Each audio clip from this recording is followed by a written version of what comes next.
What's up, everybody? This is your boy Ken, aka MrGentleman, your host of MrGentleman Like That Podcast. And this week's sponsorship is from Newsly.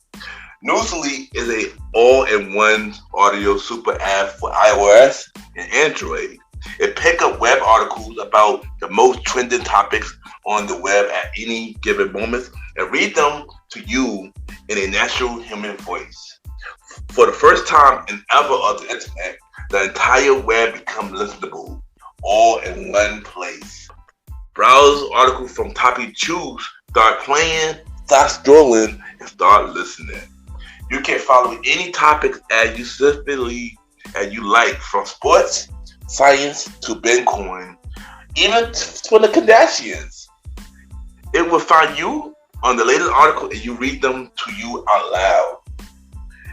And they have podcasts as well. Explore trending podcasts from over 50 countries.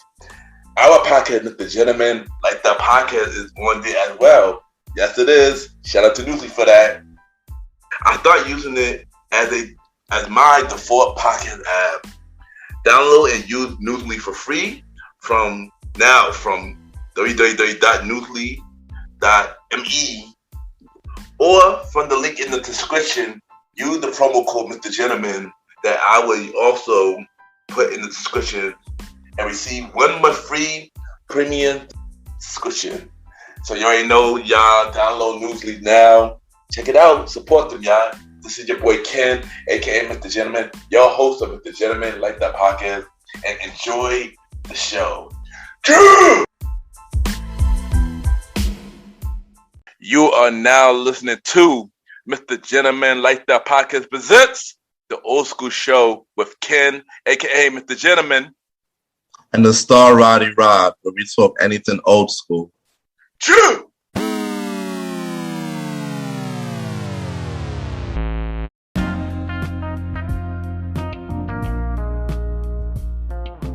Yes, hello everybody. This is your boy Ken, aka MrGentleman, 1/4 of the Premier Boy Podcast, and your host of MrGentleman Lifestyle Podcast. And welcome to another new episode of MrGentleman Lifestyle Podcast. Hope all is well. First thing first, Happy New Year, everybody. This is the first episode of the new year, and we are bringing you MrGentleman Like That Podcast presents the Old School Show. Yes, the Old School Show is back for this episode and the next 4 episodes. So check out myself and my co-host, Star Ride. We've been going due to personal reasons, but we are back and we are here to bring you a new episode of MrGentleman Like That Podcast presents the Old School Show. So on this episode will be a 2-part episode. For this episode, we are covering the R&B scene, 2000 R&B scenes, male R&B artists. And next episode, we're going to do 2000 R&B scenes, female R&B artists. So in this episode, we're going to discuss the males and basically dive into our favorite 2000 R&B male artists in this era. So y'all already know what to do. Sit back, relax, and I'll be right back.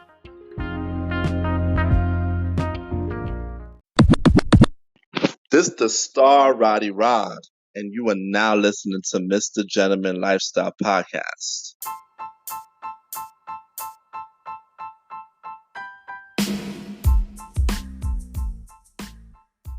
Hello, everybody. This is your boy Ken, aka MrGentleman, and I am the host of MrGentleman Lifestyle Podcast. And this commercial break is brought to you by MrGentleman Lifestyle Podcast. On MrGentleman Lifestyle Podcast, we interview many guests about their life journey, pretty much where they come from and where they at now. Also promoting their brands or whatever they're doing at the time they come on the show. We also have the host talk about personal stories about himself and everything that he's been through. And also we have fun conversation about anything music, anything old school, relationships, wrestling, and many more. And y'all can tune in to MrGentleman Lifestyle Podcast every Sundays at 12 a.m. We are also on every Thursdays at 12 a.m. for Spinoff Series Thursdays, where we have all of MrGentleman Lifestyle Podcast Spinoff series all in one day, where we have a conversation about music podcasts every first Thursday at 12 a.m. The Old School Show with myself and the star Roddy Rod every fourth Thursday at 12 a.m. And we have Date Night Talk Podcast with myself and Miss Vanna B every second and third Thursday at 12 a.m. And y'all can tune in to MrGentleman Lifestyle Podcast on Anchor, Spotify, Apple Podcasts, iHeartRadio, Amazon Music, The Pods, and many more. Or y'all can check it out on the official website of MrGentleman Lifestyle Podcast, www.realmrgentlemanlifestylepodcast.com, www.realmrgentlemanlifestylepodcast.com, and tune in every Sundays and Thursdays at 12 a.m. for MrGentleman Lifestyle Podcast. Thank y'all for tuning in to this commercial break of MrGentleman Lifestyle Podcast. Back to your regularly scheduled program. Cheer!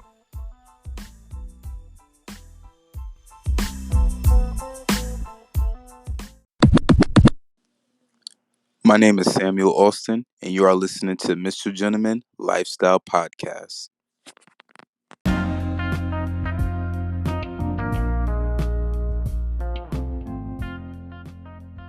Yes, welcome back, everybody. Welcome back.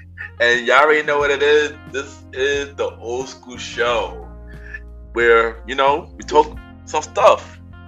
But you already know, it's been a while since we did this show. And I got my co-host on the show, 1/4 of the Premier Podcast, the star, Roddy Rod. Yo, Roddy, welcome to the Old School Show. Hey, what's going on, everybody? It's the Old School Show. We talk everything old school. What's going on? You already know. You already know the last episode we had of the Old School Show was the Michael Jackson episode, the highlight episode with Michael Jackson. And that was all the way in May. And that episode was on fire, according to a lot of my listeners. Yeah, it was a lot of it was one of the best episodes from the Old School Show. No, not lying. It wasn't the best episode of the Old School Show. We know what the best episode in a while. In a while, yeah, in a while. But also one of the top 10 episodes of 2022. So that's it. Yeah. So thank y'all for tuning in. And yeah, we know we had a long break for the Old School Show due to personal reasons. But we back, and we are better than ever. So let's get into it. So, by the way, this is season 2, episode 6. So we're through season 2, y'all. And we're gonna hear a lot of us for the next couple of weeks, cause we're gonna have 4 episodes through the last couple of weeks. So yeah, we back. But for this episode, we are talking about the R&B scene for the year 2000. So, Roddy, my question to ask you is, how do you feel about this era? Yo, I loved it. Oh my gosh. I still listen to these people during this time right now in my shuffle. Yes, I agree. This era was pretty dope. Everybody's saying the 90s was a good era. 2000 was a pretty good era as well, yo. I would say that is second. The 90s still is top. Of course. But it just string along in the 2000s because most of the people started in the 90s and they actually had their start, their first, their second album in the 90s, and they were they were like starting up, and then this is when they started to take off, like really take off. Yes. So I'm gonna let y'all know this is gonna be a 2-part episode.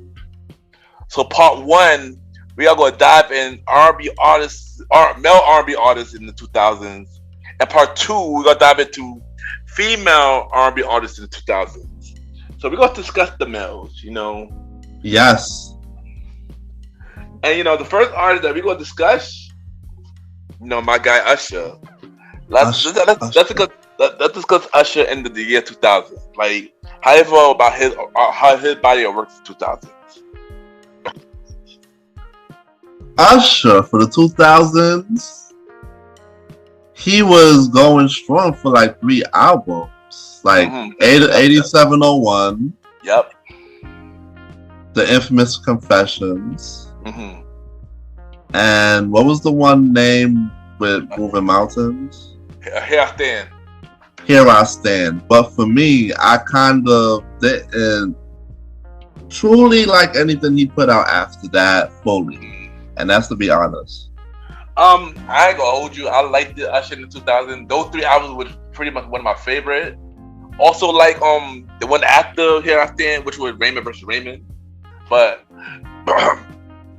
yeah, Usher 2000 really good. You know, he put out really dope new albums, and I enjoy Usher in the 2000s. But you know, let's get into it. We're gonna start off with 8702 that was released in 2001. So before we talk about the album itself, let's talk about the single of this album. This album had 5 singles. Yeah, it's a monster album, boy. Yeah, and I didn't know, oddly, when I did my research, I didn't know that. I thought it was like 4, but it was 5 singles. We have You Remind Me. Actually, it was 6, actually. Online was 6. Whoa. One of them was not a single in the U.S. One of them was not in a single in the U.S. It was in the single in the U.K. called Pop Your Collar. But I heard Pop My Collar on our radio. Yeah, because they played it here, but it wasn't considered a single here. But the 5 single here were You Remind Me, You Got It Bad, You Don't Have to Call, I Don't Know feature Diddy, and Can You Help Me? I don't remember Can You Help Me? Yeah, I mean, I ain't gonna hold you, me either. Me either. But that was the final single of this album. So my question for you is, how you feel about this album, and what was your favorite song off this album? All the singles was great. I love this album from front to back. Like, he definitely delivered for this one. I Don't Know was definitely something I ran a lot of the time, and You Remind Me. I know for me, this album, I love this album. This album is really dope. Of course, all the singles really dope.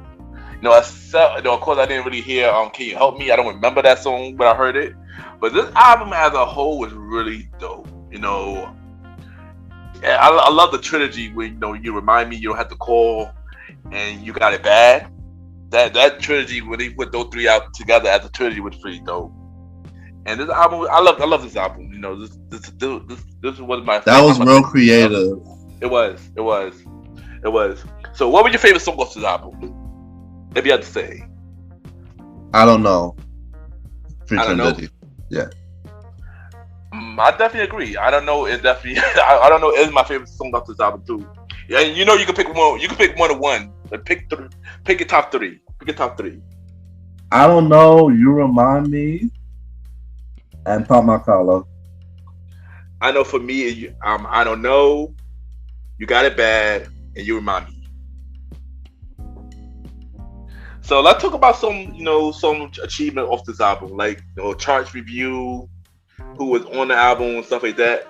So of course, Jermaine Dupri, of course, play a part in this album. Jimmy Jazz play a part on this album. Babyface play a part in this album. Brian Michael Cox play a part of this album, and many more. On the charts, on the top 200, this peaked at number 4 on the top 200 at the time. And for top R&B and hip hop album, this peaked at number 3. Yeah, so Usher, so what you expect? But this was a dope album, and yeah, Usher did his thing with this album for real. I'm not even gonna hold you. Nope. That's true. He definitely did. So next we're gonna talk about Confession, that was released in 2004. How you feel about Confessions? Great album, front to back. One of the albums that you probably could listen to whole and not really skip. Sure, I definitely agree. To this day, this is still my favorite Usher album.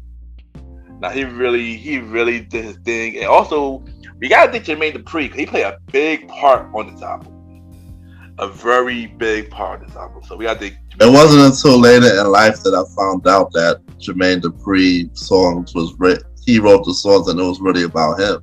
Yeah, me too. I found out that too. Cause we always thought it was Usher, even at the time. Yeah, yeah. But when we found with Jermaine Dupri, like, okay, it makes sense.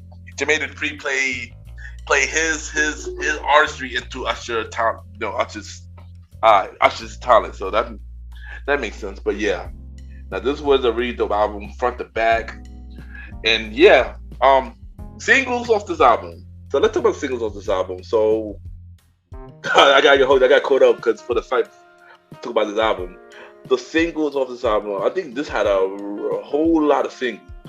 Yeah, he ran this album for like a year plus. Jeez Louise. I tried to look for. So the singles is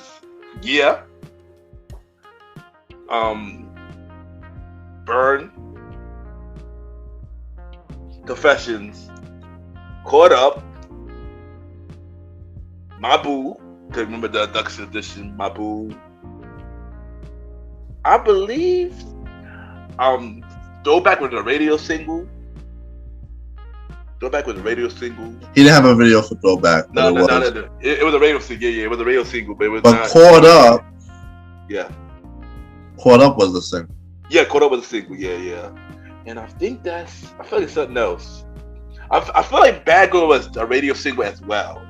I think that was a radio single as well. No video for Bad Girl. No Bad Girl. It was a snippet. It was a snippet for Bad Girl. Oh yeah, Girl. snippet in the video, right? When they did the My Boo. But yeah, and don't forget Usher did make video for Red Light, Seduction. Remember they had the Ribbon City collection where they had a collection of Usher videos. Oh yeah. Yeah, the Rhythm City collection. So they had those videos on that for the special edition.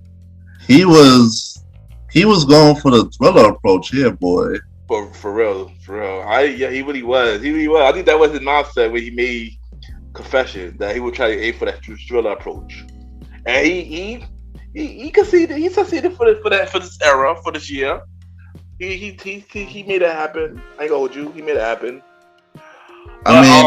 Yeah. I mean, Michael's such a great person. Everybody looks up to him. So, a lot of people is going to emulate that thriller approach. And this is one example of many. Yes, agreed. So, what are your favorite song off this album? Damn, so many. It is. I ain't gonna hold you. Throwback, Burn, Bad Girl, Caught Up. For me, Confessions, Throwback, Take Your Hand, Follow Me, and Bad Girl. Yeah, so let's talk about how this album did on the charts. This is pretty much a no-brainer because we did an episode about the Billboard charts, and this was one of the albums that killed it on the charts. The whole year of 2004, it was number one. Yep. So top 200 Billboard charts. This one number one. Peak at number one. Top R&B charts. Was it platinum status?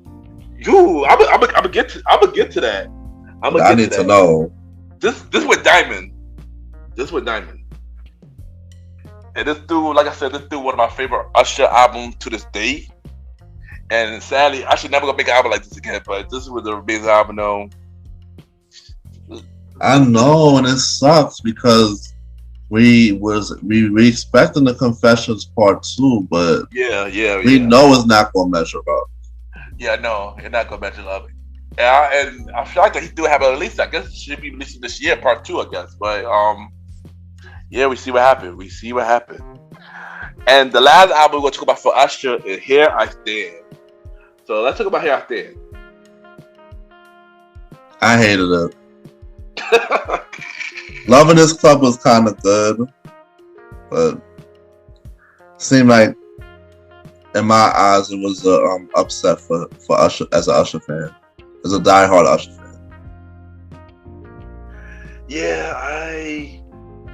I mean, I enjoyed this album. Of course, out of the three, this wasn't my favorite out of the three. This was my least favorite out of the three. But this album was for what it was. I think at the time I enjoyed it. At the time, if I listen to it now, it don't give me that same feeling. I mean, of course, there's certain songs that I listen to off this album, but this album don't give me that same feeling that it once did when I heard it the first time. Yeah.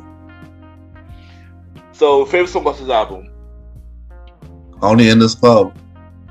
I know for me, Love Is Club, What's Your Name with Where I Am, and Best Thing with Jay-Z.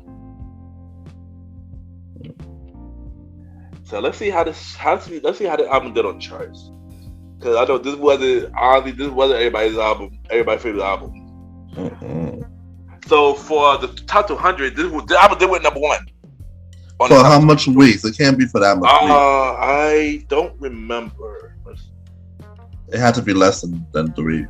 I think it probably is less, but for the information, I can't see the information the way it says. They don't tell me how many weeks at the moment, but because the one thing about like artists, because of their name and their reputation, they're gonna go number one the first week, obviously, because everybody's like, oh, this person put something else out. Facts. But it's not gonna stay number one. No, I don't think they stay number one. I think they probably them for that 1 week. I think it's with that. I just can't find the information of how many weeks this was number one. This album did with platinum. How the hell does still went platinum? He has a lot of fans. I think maybe because Love Is Club helped it out, because that was a big song. Yeah, that was a big song. So maybe Love Is the Club, maybe. And Love in the Club was the first single. Yeah, that was the first single to this album. But yeah, so now we're gonna talk about the next artist, and which next artist is Chris Brown. And how you feel about Chris Brown during this era? He was dope. Got nothing bad to say about him in this era. Alright, cool. Nah, Chris Brown is dope. I mean, I ain't gonna hold you. The first album, I gonna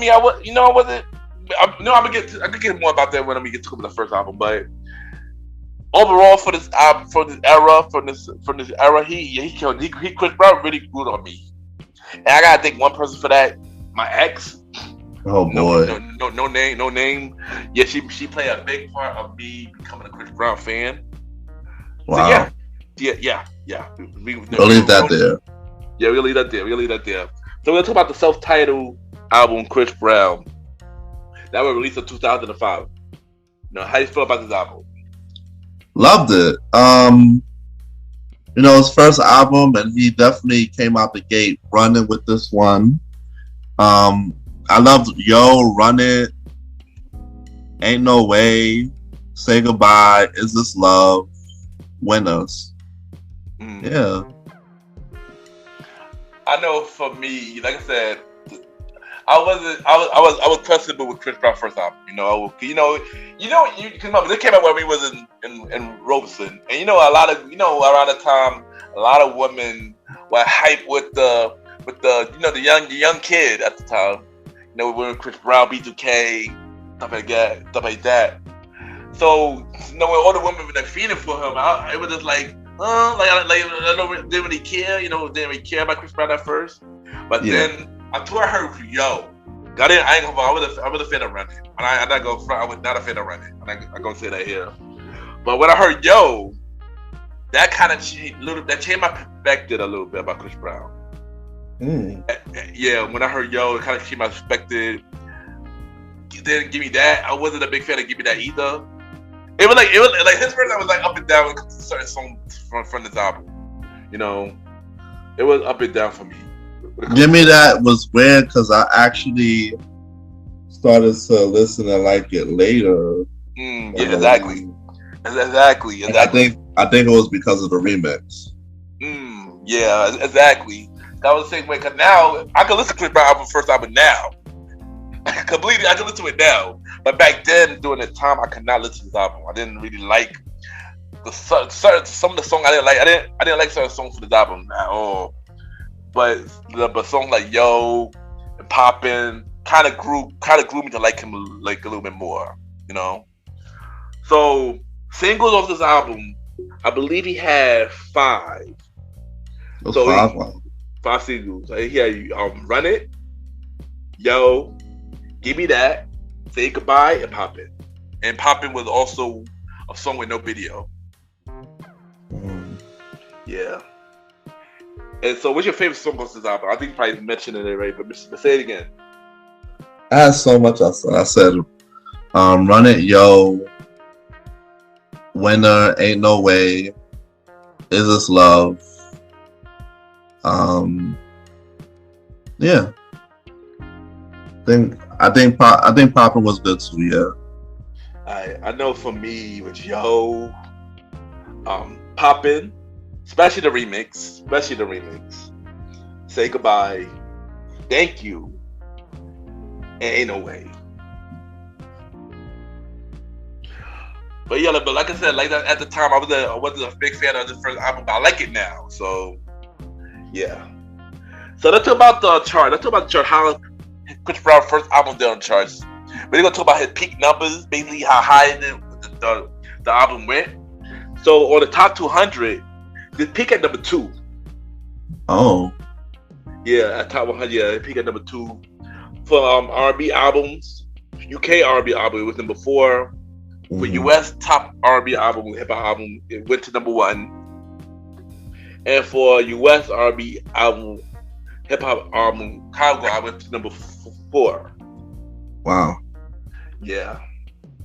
So next album we got for Chris Brown is Exclusive. That came out in 2007. How you feel about Exclusive? I wasn't a huge fan of Exclusive. It wasn't my best. It wasn't my favorite. It was just a couple of songs off of there that I liked. That's it. I'm not gonna hold you. I enjoy Exclusive more than Self-Titled.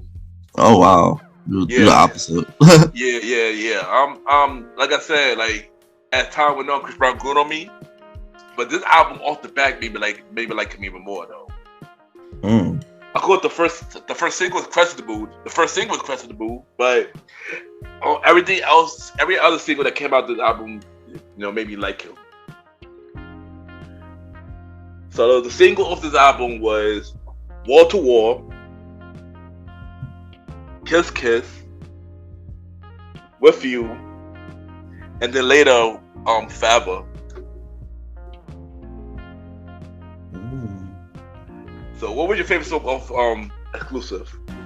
Was Take You Down on this album? Yes, it was. I mean, also that was a single too. I don't know why I didn't say it on there, but this was Take You Down was a single as well. So Take You Down and Kiss Kiss was definitely the only songs I really ran. I know for me, Kiss Kiss, Damage,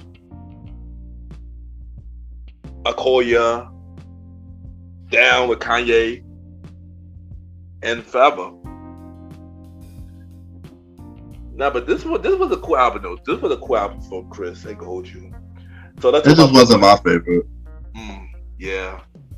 So the Billboard for this one is this peak at number 4 on the top 200, and number 2 for top R&B and hip hop charts. I wonder what kept it from 1 at the top. I'm curious too. It probably, we got a lot of R&B artists that was out around that time, so and we're gonna get to them too. But the last album we're gonna mention from Chris Brown for this year is Graffiti. How do you feel about Graffiti?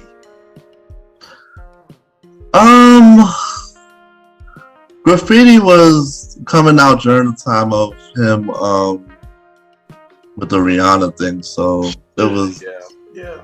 It failed terribly. I personally was not a huge fan of the songs, but I did like I Can Transform You. Yeah, the thing about I Can Hold You, this was one of his underrated albums. Even because, like I said, mentioned with the Rihanna thing, this album didn't get that much promotion, people didn't buy it, stuff like that. But I heard this album, and this album was pretty good. I actually got songs that I like on this album. It sucked that it didn't do good, but we get the reason why. But yeah, it's stuff like that. Singles of this album, and it was a lot of singles because due to what happened, they pretty much shelved this album basically. I Can Transform You, of course, for the first single. Crawl was the second single, and then Sing Like Me was supposed to be the last single, but due to what happened, it didn't really came out as a single. Yeah. But yeah. So what was your favorite song? You said I Can Transform You, the only song you like off this album? Yeah. Dang. I know for me, I Can Transform You, Sing Like Me, IYA, Lucky Me, Falling Down, and I Love You with After D. Well, I never give this album a chance, so I think I'm gonna stream it later in the week and see how I feel later. Yeah. Give this album a chance. Yeah, this album is actually pretty good. The album is actually pretty good. It's a sleeper. This is one of Chris Brown's sleeper albums, like for real. I'll give it a chance. So next artist we'll get to is Neo. How you feel about Neo? You know how I feel about Neo. I mean, he's a man. I know, but the audience don't know. So let them know. Neo's the man, yo. I like all his work, yo. Let's get to it. I'm not gonna hold you. Neo is definitely one of my favorite R&B artists. He actually one of the reasons why I wanted to be an artist at the time of when it came to the music, and stuff like that. He was one of my influences. Not to say that he was one of my influences that we wanted to be a film writer. Basically, he wrote for a lot of artists like Beyonce and Mario and stuff like that. So yeah, Neo is a dope artist, dope talented artist, and I love his albums. I love all his albums. Stuff like that. So let's talk about his first album, In My Own Words. I talk about it in my own. Oh my gosh. Yo, that album. Listen to that album front to back. Like, sheesh. That's such a great put together album, bro. Production, writing, everything. No, I agree. That album was really amazing. Yeah, that's one album that another album that we talk about, that you can listen to front to back, like off the back, like front to back. You like, yeah, it's a well put, like you said, a well put together album, and you can hear it from front to back. Yes, so bro. Yeah, it's an amazing album. It's an amazing piece of work. Very strong first album. Yes, there was. Very strong first album. So what was your favorite song off this album? All the singles. Sexy Love, So Sick, Stay With Me. Then he had a song. I think he had a song with Ghostface Killer on that one. Yeah. I like that one too, and yeah, awesome singles. They remind me. So the singles off this album was "Stay With Me," was "Stay" with Petey Crack, "So Sick," "When You're Mad," and "Sexy Love." Those were the singles. My favorite song off this album is "So Sick," "When You're Mad," "Mirror," "Sexy Love," and "Let Go." Oh, I like Let Go too. Yeah. Shout out Stargate killed his album though. Stargate killed his album, like for real. They were the production? Yeah, they were the production. Sheesh, they did this album like it was a Timberland album. Facts.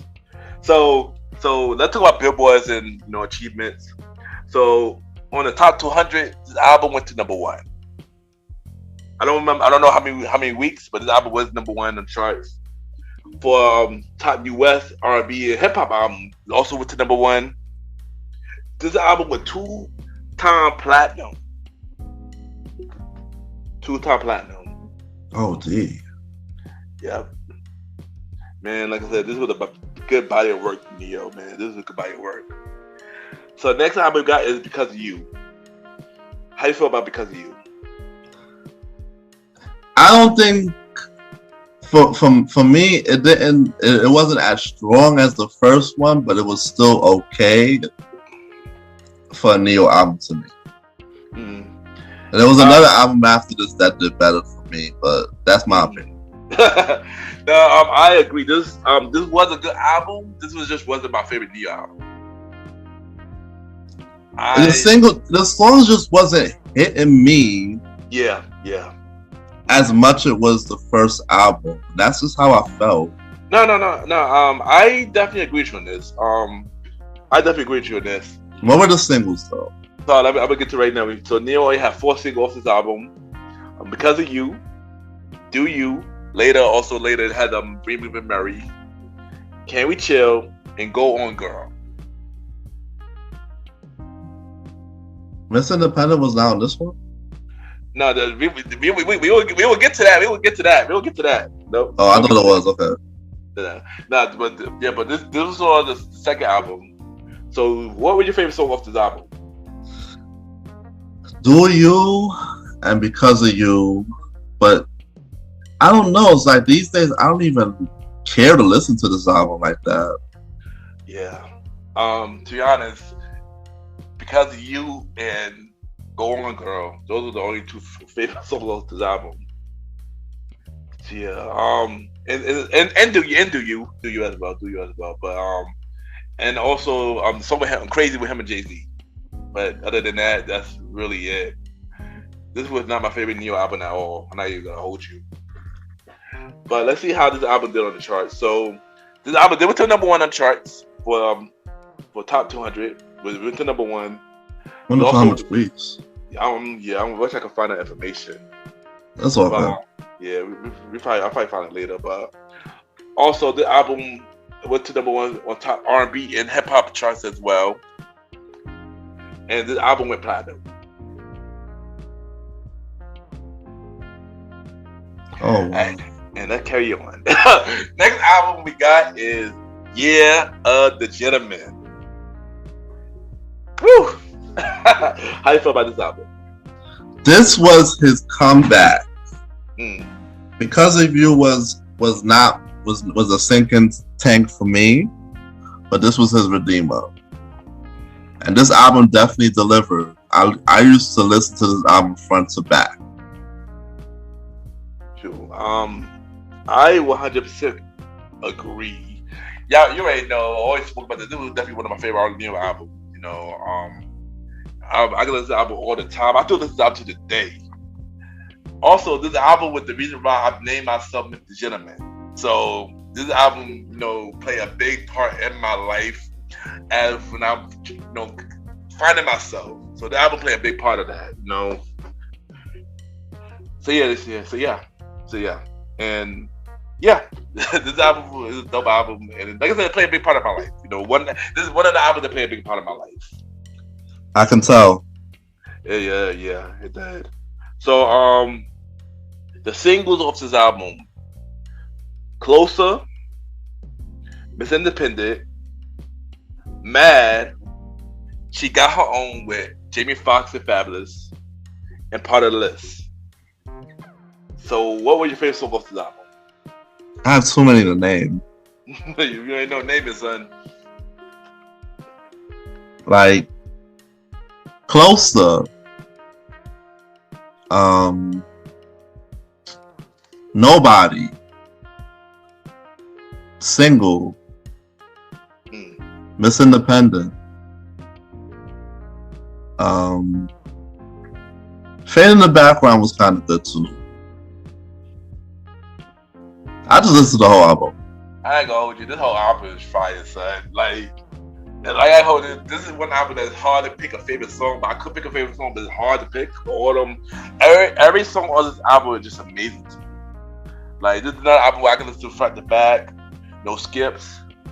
But if I had to pick a favorite song, Closer, Nobody, Single, So When You Can't Cry, Lie to Me, Why Does She Stay, and She Got Her Own.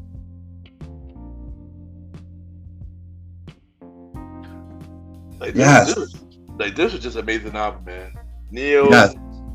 jeez, man, Neo, man, jeez. So how the album did on the charts, which I'm shocked about this. This album went to number 2 on the top of 200 charts. I'm shocked about that. This album should have been number 1. But this album was number 1 on the top R&B and hip hop album charts. All right.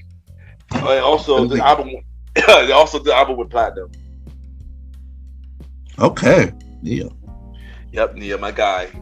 So next artist we're gonna talk about is T-Pain. So how you feel about T-Pain? T-Pain has some good stuff. Let's get into it. Alright, so I ain't gonna hold you. When I first heard T-Pain, I was like, who is this guy? Because he sounded so different. He sounded completely different of what anything we used to during that era. But of course, auto-tune always been out because, shout out to Roger Trashman and Zach, who made Computer Love, I Would Be a Man. But T-Pain brought it to, this era. And he made it sound good. And I believe he influenced everybody else to do it later down the line. So yeah, T-Pain. I mean, at first I was questionable about T-Pain, but then I pretty much became a fan later, basically. So let's talk about T-Pain's first album, the rapping. I think it'll be hard to pronounce. The rapping, Trenton, Sangun. T-Pain's first album. Mm-hmm. How you feel about his first album? I like the singles from the first album. I don't know. Like, I didn't listen to his album, but I just like the singles. I'm not gonna hold you. When it first came out, I didn't listen to the album when it first came out. I heard his full album later down the line, and it was pretty. Well, at the time, like I said, I wasn't a big T-Pain fan at the time when I first heard the first album. So you didn't care for like that? Yeah, because it sounds so different. But the more I hear I'm Sprung, the more he grew to me, basically. He was one of those albums that grew to me. But yeah. Single off this album was I'm Sprung and I'm in Love with a Stripper with Mike Jones. Yes. So do you have a favorite song off this album?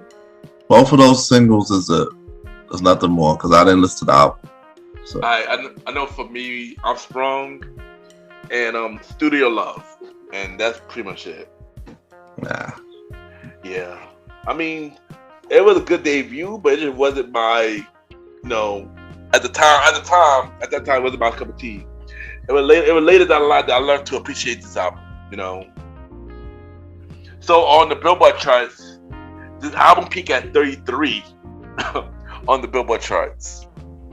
And for the top R&B and hip hop chart, peak at 8. And this album went gold. Yeah.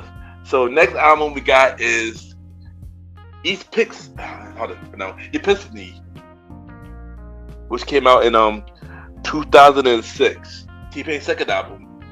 How you feel about this album? This album was good, but I mean, I didn't even listen to albums. I was just picking off the singles. All right, well, for him, of course. Mm-hmm. Well, I could talk about this album because I actually heard this album.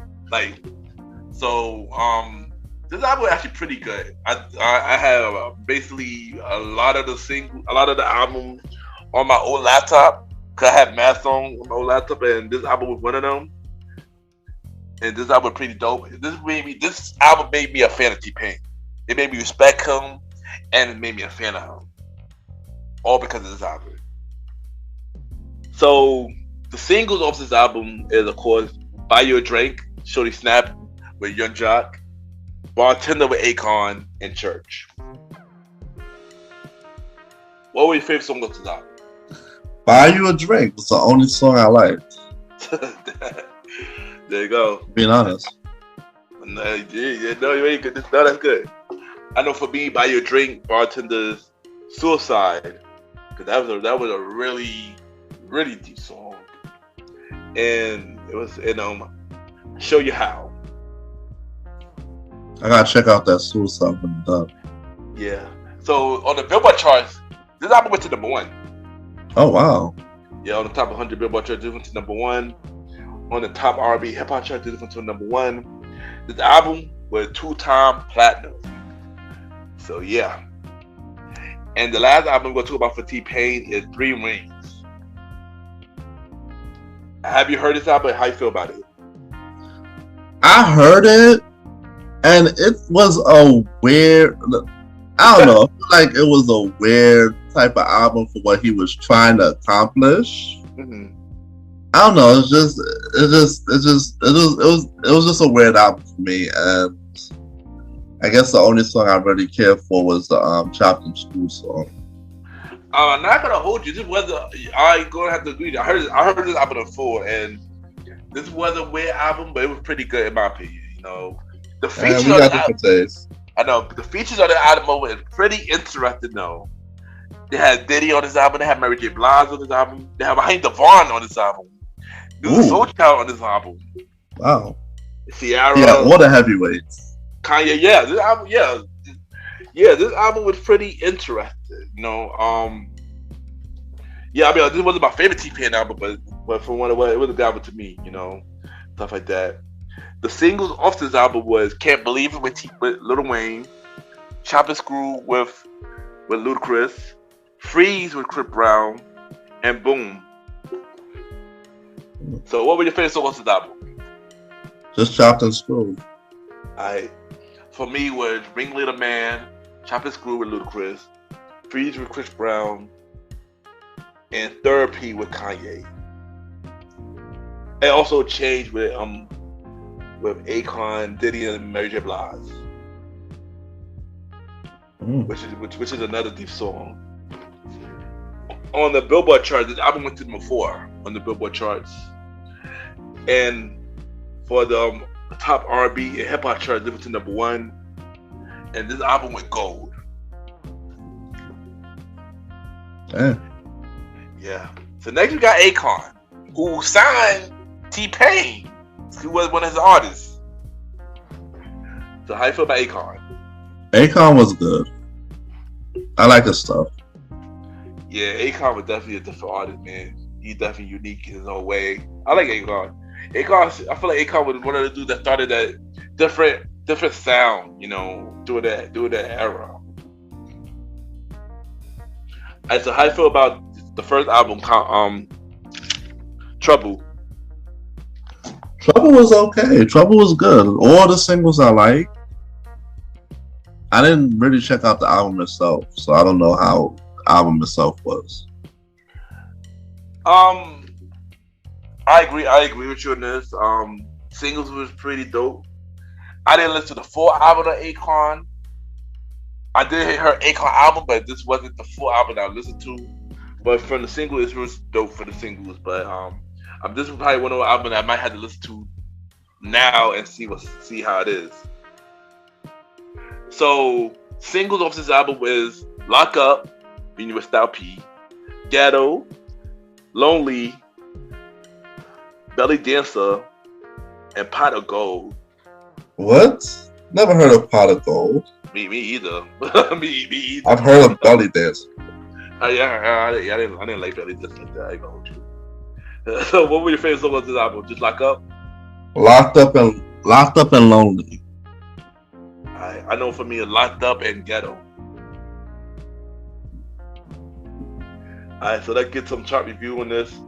So, this album, Trouble, peak at number 18 on the Billboard charts, and peak at number 11 on the top hip hop and R&B charts.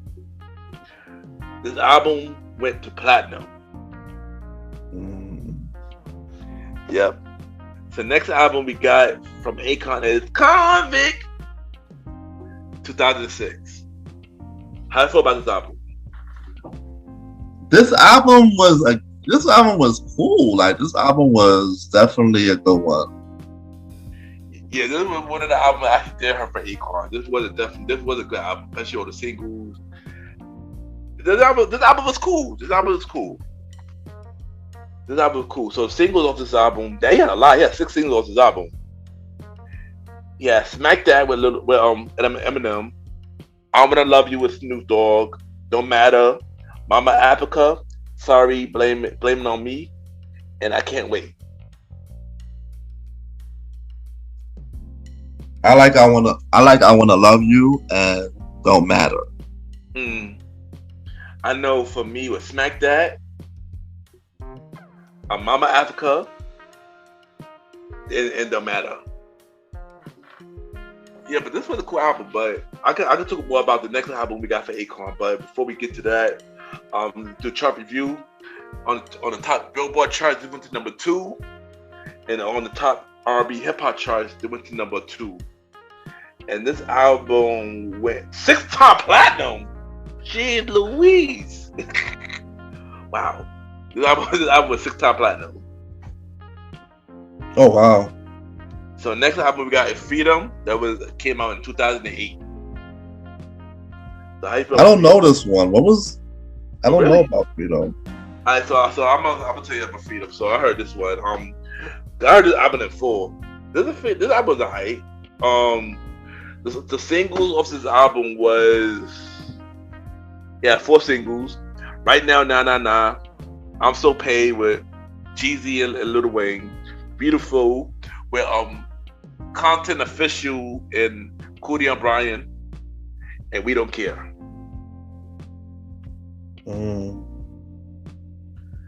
I know for me, basically, the songs I really like for this album basically was pretty much all the singles. Basically, I don't know. After the last album, I tuned out from Akon. I didn't really care for this one at all. Yeah. I mean, I heard this album because this was one of those albums that was on. I had it on my laptop, so I definitely heard this album. And it was an alright album. It's not really much to say. But of course, I like Beautiful more than anything. Though that's a dope song, Beautiful. That song became big. Oh wow! Because they played that was a pop song, so you're gonna hear it like everywhere. So yeah. So on the Billboard charts, they went to number 7 on the top Billboard charts, and number 3 on the top R&B and hip hop charts. And this album went. Oh wow! This album did not went anywhere in the U.S. Wow. Outside the U.S., did it do okay? No, it did okay outside the U.S. It didn't do good. It didn't go no platinum or nothing in the U.S. Oh, it went platinum in the UK. It went 2-time platinum in Middle East. It basically all the other countries it did good, but it didn't do good in the U.S. Dang. So next artist we're gonna talk about is Bobby Valentino. So how you feel about Bobby Valentino? I love Bobby Valentino, man. Let's go. There you go. He put out some good R&B music. I'm not gonna hold you, especially in the 2000s. I'm a Bobby Valentino fan. So dope artist. So let's talk about the first album, Self-Titled. How you feel about Self-Titled by Valentino? I didn't listen to the album, but the singles was on fire. Yo, I'm gonna tell you this right now, Roddy. Listen to that album, son, because that is like a classic R&B album from front to back. Is it a front to back album? Okay. Yes, sleeper album, son. Like for real, like this is what I really dope album. This album do not get enough credit at all. No, people don't even mention it like that. Yeah, it's a really dope R&B album, like for real. Like It's a really dope R&B album. I feel like this is one album that deserves more credit, you know. And shout out to Ludacris, because he was a part of DTP, doing this album. So yeah, this is a really dope album. This is like pretty much a real R&B album, man. That deserves. Got it. So the singles on this album is "Slow Down," "Tell Me" with Lil Wayne, and "My Angel." So what was your favorite song off this album? Slow Down and Tell Me. I know for me, "Slow Down," "Tell Me," "My Angel," "Come Touch Me," "I Forgive You," "Love Angel," "Lifestyle Low." Yeah, this is one of the albums that the front and back album that this album that I can listen to front and back. Got it. So on the Billboards, they went to number 3 on the top 200 Billboard charts. Wow. That's impressive. I ain't gonna hold you.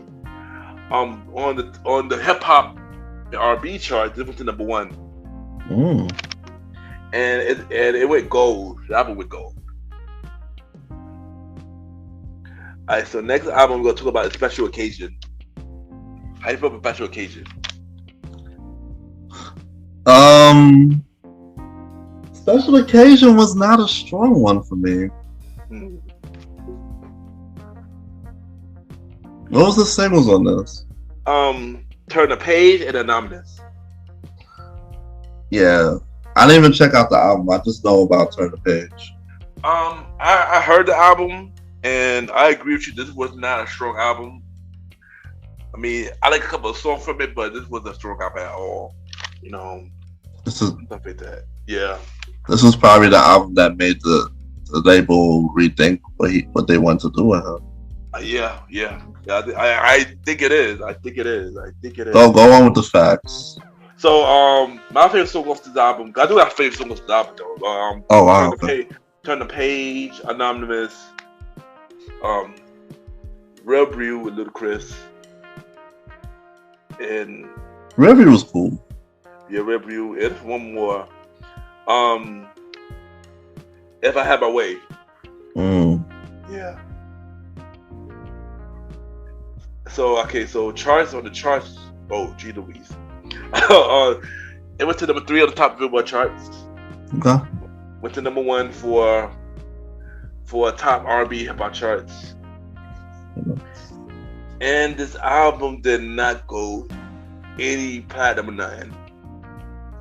Yeah, the label was really concerned with this album, fam. Yeah, it really did. Cause next album, he wasn't with the album. He wasn't with the label no more. Yeah, I know that. Go on though. Yeah. Okay, so next album we got is The Rebirth. How you feel about The Rebirth? I only like Beep on there. I didn't even listen to the whole album. Hands on me. I'm not gonna hold you. This album was pretty good. I'm gonna check it out. Even though he wasn't under Ludacris no more, this album was pretty good. I enjoyed this album. I listened to this album. Wow. Yeah, I listened to this album pretty dope. Singles off this album was Beep Beep and Hands on Me. My favorite song off this album, Beep Beep, Hands on Me, Be My Love, Make You Say, Give You My Heart, Your Smile with Lil Wayne. Wow. He had a song with Wayne on there. Yeah. I might check out some Bobby Valentino this week. Yeah. No, this was a cool album. Of course, it wasn't like the first album, but this was a cool album. Some of the songs are really dope. So on the Billboard chart, they went to number 7. And for him to leave the label, this is pretty decent. For him to leave the label, stuff like that. And on the top R&B and hip hop charts, they went to number 1. Oh, impressive comeback. Yeah, even though this album did not go any platinum status, but yeah, still impressive status. Yeah, for it did what it's supposed to do, basically. Yeah, it told people he's back. Yeah, And this was the time that he was actually jumping on people's songs as a feature. Exactly. Because around the time he did Lil Wayne, Lil Wayne did a lot of songs together. And people didn't realize that him and Lil Wayne did a lot of songs together. You know, and stuff like that. You know what I think? You know what I think Wayne should do?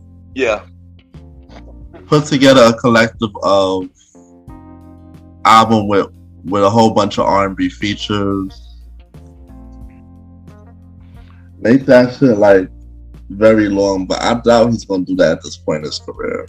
I mean, no, I ain't gonna hold that would be pretty dope, man. Because a lot of his R&B, a lot of songs that Lil Wayne did with R&B artists would be pretty dope. You know, from example, I know they are. For R&B, Babyface, and you know stuff like that. Like that collab, I would want Lil Wayne. Make that happen, my guy. Make that happen, Lil Wayne. Make that happen. We need the hardcore fans want that.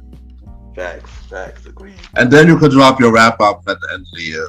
Do like a Drake when he dropped 2 albums in the year.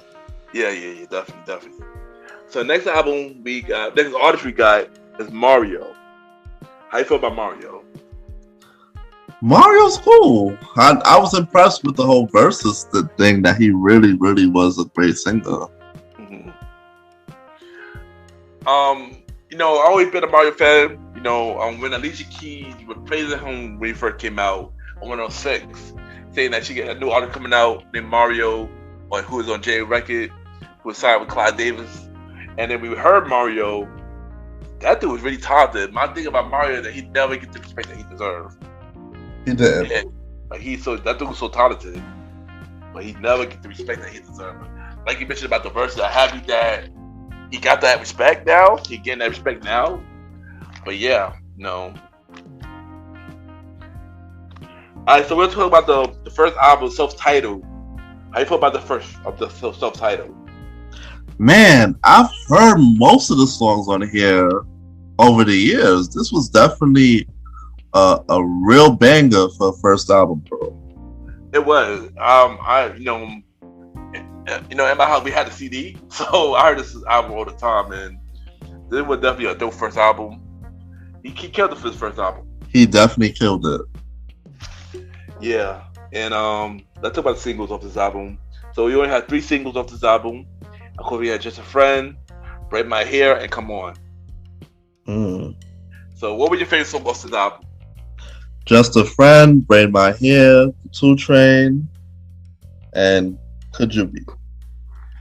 I know for me, Just a Friend, Come On, 2 Train, What Your Name Is, Holla Back, Put Me On. Yeah, there's a lot of songs. Fun fact, on 2 Train, Alicia Keys killed it on the background vocal, Joe. Oh, wow. Yeah, she did background vocals for most of his album actually. I know definitely for 2 Train you can really hear it for 2 Train though. Got it. Yeah. So let's see chart review. So on top 200 chart they went to number 9, and for top R&B and hip hop chart they went to number 3, and this album went to gold. Damn. For such a rich, good album, it's such a disappointment. Yeah, it could have done. Yeah, it could have done better. Honestly, it could have done better. But one thing I didn't notice that I didn't know that Mario put out 4 albums during the time period though. I didn't know that. I thought it was always for 3. So the second album is Turning Point.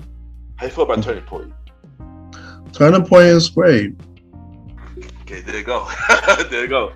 Now, Turning Point was a good album. I heard this is another album that I had in my. I still got it in my crates of CDs. I know this is one album I listen to all the time. A lot of dope songs. Like I said, very underappreciated though. He was very underappreciated, but at least that he got his first number 1 for this album with Let Me Love You. Yes. Let Me Love You was definitely a song one of the songs that ran that year. Yeah, really did. And this was the eye opener for him to become a worldwide rerun superstar. but For a lot of people didn't know who he was before this song because they played it on every radio station at this point. Yep, and also we got shout out to Neo because he wrote the song too. So that's another thing too. They won a lot of awards for this as well. Yep, they did. So the singles off this album was "Let Me Love You," "How Could You," "Here I Go Again," and "Boom." Boom on featured what is his name? Juvenile. Thank you. Yeah. So what were your favorite songs off this album? Here I Go Again and Let Me Love You. And How Could You? Let Me Love You, Here I Go Again, Boom, How Could You, Couldn't Say No, and Nike Fresh Out the Box. And Like Me Real Hard. So this album went to number 13 for the top 200 Billboard charts. Mm-hmm. Number 2 from top R&B hip hop charts. The album went platinum.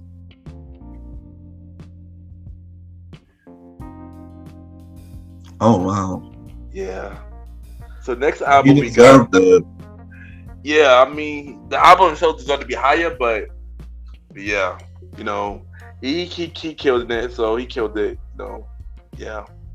Next album we got is Go. So how you feel about Go? I didn't listen to Go. Oh wow. Yeah. I think at this time I wasn't really checking for albums like that. Okay, got it. I mean, it came with the time. But I did hear Go. I actually had the album in my house, and this was a decent album. It had a lot of dope songs though. Wow, really? A lot of dope songs on this album. The singles of this album was How Do I Breathe, Crying Out for Me, and Music for Love. So my favorites was the singles. How Do I Breathe, Music for Love, Crying Out for Me. I know for me, Go, because my guy Pharrell produced that. Crying Out for Me, Skipper, Music for Love, Kryptonite with Rich Boy, How Do I Breathe, Your Definition with Timbaland. It got a lot of those songs. He even had someone Neo on his album too. What is this gonna be? Yeah, this album, like I said, I enjoyed this album. So on the Billboard charts, they went to number 21 on the Billboard charts, and for top R&B and hip hop album chart, it went to number 4. Yeah, this album did not do good at all, sadly. And then the last album that we're gonna mention from Mario, that released in 2009, was DNA. Oh. How you feel about DNA? It's funny, I didn't know that he put out 4 albums within the time period. Let me be honest, DNA, the singles wasn't hitting enough for me to listen to it or check for it. Mm-hmm. Even though I heard the whole album, this was not my favorite Mario album. Damn, disappointment for you too. Yeah, it was disappointing for me. Because at the time, I was hyped for this album because I heard a lot of leaks. I'm like, oh snap, I'm already back on that album. But when I actually heard this album in full, it just wasn't my favorite Mario album. Of course, I like some songs off this album, but this wasn't my favorite Mario album though. Got it. So the singles off this album, he came out 4 singles. Break Up, of course with Gucci Mane and Sean Garrett. Thinking About You, Stranded, and Oh Baby. I remember Oh Baby. Yeah. So Oh Baby and Breaking Up was my only singles that I like from this album. My favorite singles, I enjoy Break Up, I enjoy Oh Baby, Before She Said Hi with Big Sean, and I Miss My Friend. Yeah, that's pretty much it of that album. So next we got my guy Carl Thomas. So how you feel about Carl Thomas? Carl Thomas is dope. To me, Carl Thomas is another underrated artist that should have got a lot more credit. You know, she should have got more credit, in my opinion. Definitely a dope artist, in my opinion. So let's talk about the first album, Emotional. How you feel about Emotional? Emotional. I didn't listen to the album, but I love the singles. I listened to the album. This was a pretty good album. Wow. I listened to the album later down the line. I didn't listen to the album when it came out. I heard this album later down the line, and this was a good album. I like a lot of songs that I didn't know about back then, but when I heard it later down the line, it became one of my favorite songs. This was another R&B album that shit got more credit. You know. So let's talk about the singles. So the singles we got for this album was Summer Rain. I did not know Summer Rain was the first single. I always thought I Wish was the first single. Me too.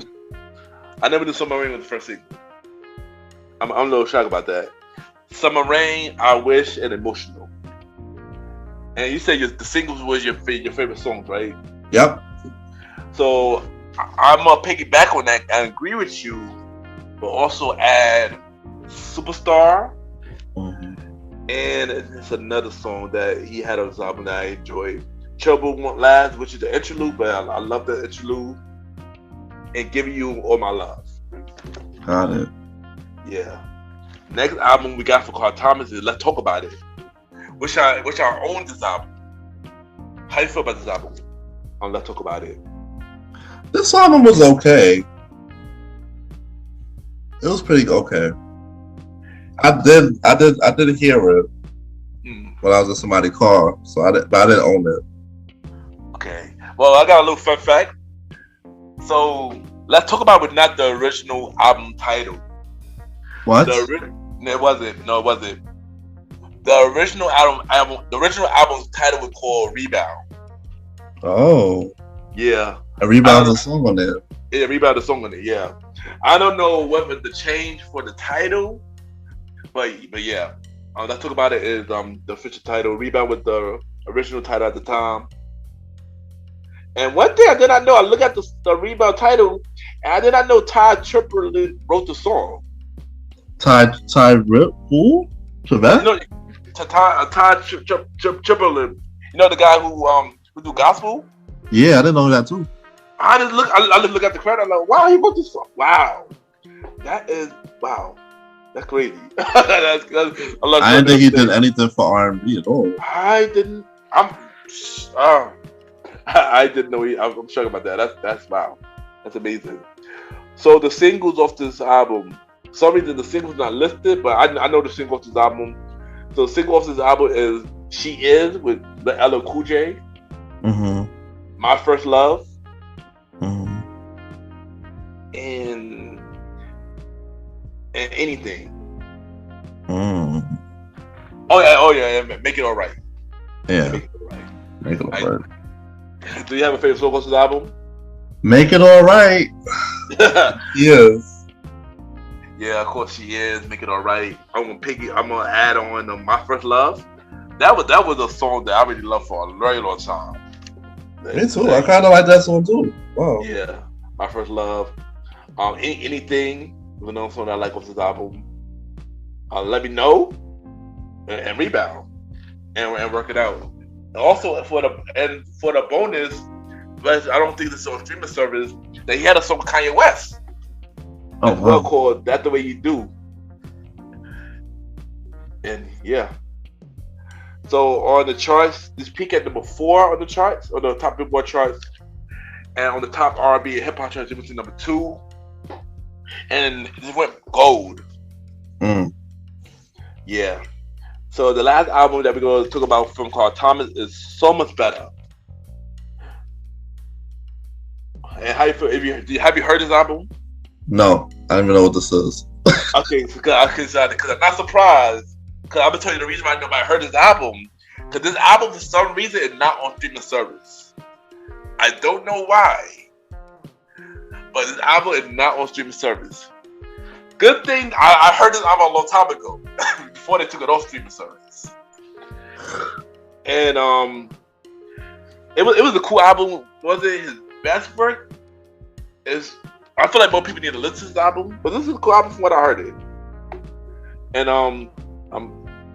I can't even say the single because the single's not even listed. So, but if I had to take a guess, So Much Better was a single. You know, I also enjoyed this album was Late Night Rise, my debut with E40.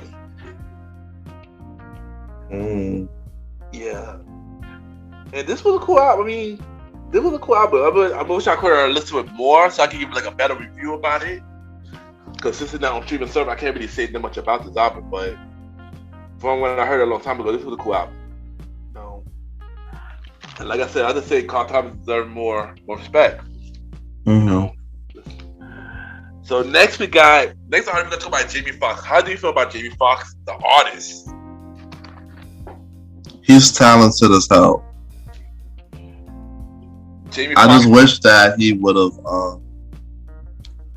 bought out a lot more music, and his label that he was with would have pushed him a lot more to become to make multiple albums. You really don't agree with you. Jamie Foxx is a talented artist. I kind of agree with you. I wish part, but I'm gonna change it up a little bit. I wish that Jamie Foxx would put more R&B albums than like try to keep up with the times now. You know, with all his albums that came out, where he tried to keep up with the culture now. But I feel like you should have continued with the R&B route because you got a talented artist, you got a talented voice to use that. I feel like more people need to hear that more of that R&B music. You know, when it comes to Jamie Foxx. So let's talk about his album. Unpredictable, which by the way, when it's the second album, everybody can say this is his first album. At one point I thought that too, but this is actually his second album. So let's talk about Unpredictable. And that's because nobody knew about his first. Yeah, I didn't know about Unpredictable. I didn't know about his first album until like later down the line. Probably like around 2010. Then when I found out that he had a first album. But because this album was good. Yeah. This album was good, man. Like the singles, sheesh. Unpredictable. I Fall For Your Type, Best Night of Your Life. I like all of them. Oh, I'm in the wrong album. Yeah, you're in the wrong album. Fall For Your Type is like later. Okay. Unpredictable was on Unpredictable and DJ Play a Love Song, right? Yeah, there you go. There you go. So this album, I had this album. I still got this album. This is another front to back album. Really dope album. Our Jamie Foxx killed this album. Like G. Louise, you know. So the singles of this album is Escalade with Kanye West. Mm-hmm. Unpredictable with Ludacris, DJ Play a Love Song with Trista, and Can I Take You Home? So, what's your favorite song off this album? I just said it. Oh, yeah, yeah, I said Unpredictable and DJ Play This Girl Love Song. Okay, got it. So I'm gonna say Unpredictable, Escalade with Kanye West, Can I Take You Home? You still got it with Common, and do what it do. So let's talk about the chart review for this. So this album they went to number 1 on the Billboard charts. This album also went to number 1 for top R&B and hip hop charts as well. And this album went 2-time platinum. You know, shout out to Jamie Foxx, man. This was an amazing album, man. I didn't wish you put out more R&B album like this. And next we got Intuition, you know, which came out in 2008. How you feel about Intuition? Overhyped for me. Overhyped? It was overhyped. It wasn't my best thing. I think it was because of. And I think that's my opinion because it was the singles that was. Yeah, I get it. I get it. This album was I agree with you because this is what I talk about when it came to like the me wanting to do more R&B type albums. It was like each album he tried to shift away from that. And I get it, you want to evolve as an artist, but dude, you got a talented voice. You can kill it with R&B like albums. You know, I'm gonna say that a lot when it comes to G Fox because that man's talented, man. Like, you know, I mean, even though I like this album, but I think I would prefer more of an R&B like album. I'm gonna keep it 100 on that. But the singles of this album was Just Like Me with T.I. Mm-hmm. She Got Her Own with Neo and Fabulous, which also was on Neo album as well. Blame It with T-Pain, which won him a Grammy, by the way, and a #1 hit. I Don't Need It, and Digital Girl with Drake, Kanye, and the Dream.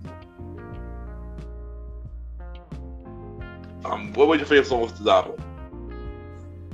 Have to be mental. I didn't really care for nothing else on this album. Okay, got it. Even though I do got a few favorite songs off this album, you know, I like the I Don't Know, I like the Slow, I like the Weekend Lover. Of course, she got her own, of course, and Digital Girl, and #1 with Lil Wayne. So the chart review for this album was, let's see. Chart review is this album went to #3 on the top 200 Billboard charts and #1 for top R&B and hip hop charts. This album went platinum. So next, we'll go to the next artist.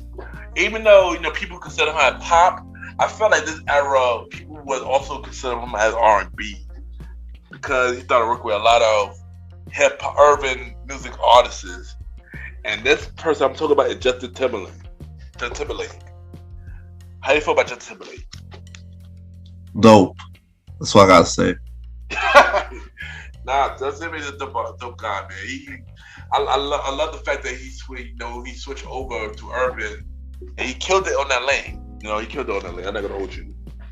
So the first album we're gonna talk about for Justin Timberlake is Justified, that came out in 2002. How you feel about Justified? I wasn't a big Justified. I wasn't big on Justified as an album. Mm. I only liked the Cry Me a River for that album. I ain't gonna hold you. I heard Justified because my sister had the album in the house, so I heard this album a lot. And as time went on, I started to like this album even more. You know. Oh. Yeah, I started to like this album even more. I enjoyed this album. And, you know, shout out to Timbaland and shout out to Pharrell because they both work on this album together. So that made me like it even more because both my favorite producers on this album. So yeah, I enjoyed Justified, and yeah, this was the first debut solo album for him.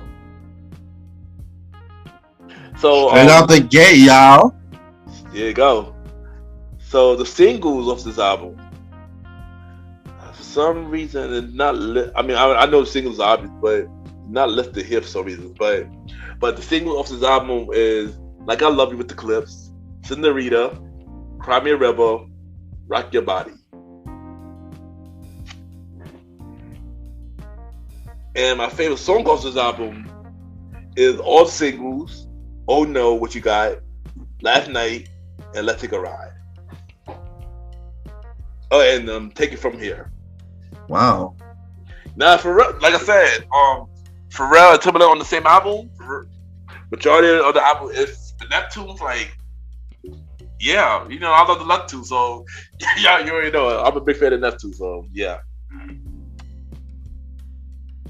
And what was your favorite song on this album, if you have one? Just Cry Me a River. Cry Me a River. Alright. So let's talk about some chart review of this album. So this album debuted at #2. This album peaked to #2 for the top 200 Billboard charts, and went to #2 for top R&B and hip hop album charts. I told you it went to the other side, y'all. I told you it went to the other side, and it went 3-time platinum. So next album we're gonna talk about is, oh man, this album, G Louise, this album right here, Future Sex Love Sound. One of the greatest albums of all time. Jeez. Definitely one of the greatest albums. This is definitely one of my favorite albums. Another album that I love from the back. No, it felt like he was going for the Thriller approach. Yes. It's funny because two artists in the 2000s was going for the Thriller approach. Usher with Confession, Justin Timberlake with Future Sex Love Sound. This was definitely a dope album. I love this album front to back. Yeah, this was an amazing album, man. Lazy album. So let's talk about the singles. I know this album had a lot of singles. A lot of singles. And it won many awards from this album too. Grammys, Album of the Year, Pop Album of the Year, Best Hip Hop Song Collaboration with My Love. What Goes Around, also for Record of the Year. This is what made Justin Timberlake a legend. This album alone, I want to say that. This album make him a legend. So he had 6 singles.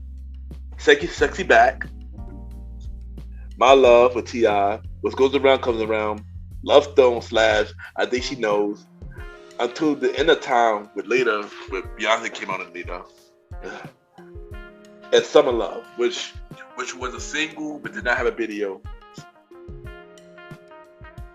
So damn. So what was your favorite song off this album? There's so many. Like the production just had me fall in love. Like this album is just, like you said, can't even choose. There's so many songs, bro. For real, like this album, like I said, Timberland did his thing on this album, like for real. He put his blood, sweat, and tears in this. He really did, man. Shout out to Timberland, man. Let me go first because I could pick a favorite song off this album. Even though I love all the songs, but I love all the songs. But if I had to pick a favorite song, of course the title track, Future Sex Love Sound, Sexy Ladies, Later 50 Cent was on the remix later. Sexy Back, My Love with T.I., Love Stone, What Goes Around Comes Around, Chop It Up with 3 6 Mafia, Damn Girl with Where I Am, Until the End of Time without Beyonce. Like I said, without Beyonce. Don't kill me, y'all. Summer Love, Losing My Way. The whole album, man. The whole album. I give it to me and Roddy. This is hard to pick. This was hard to pick. But yeah.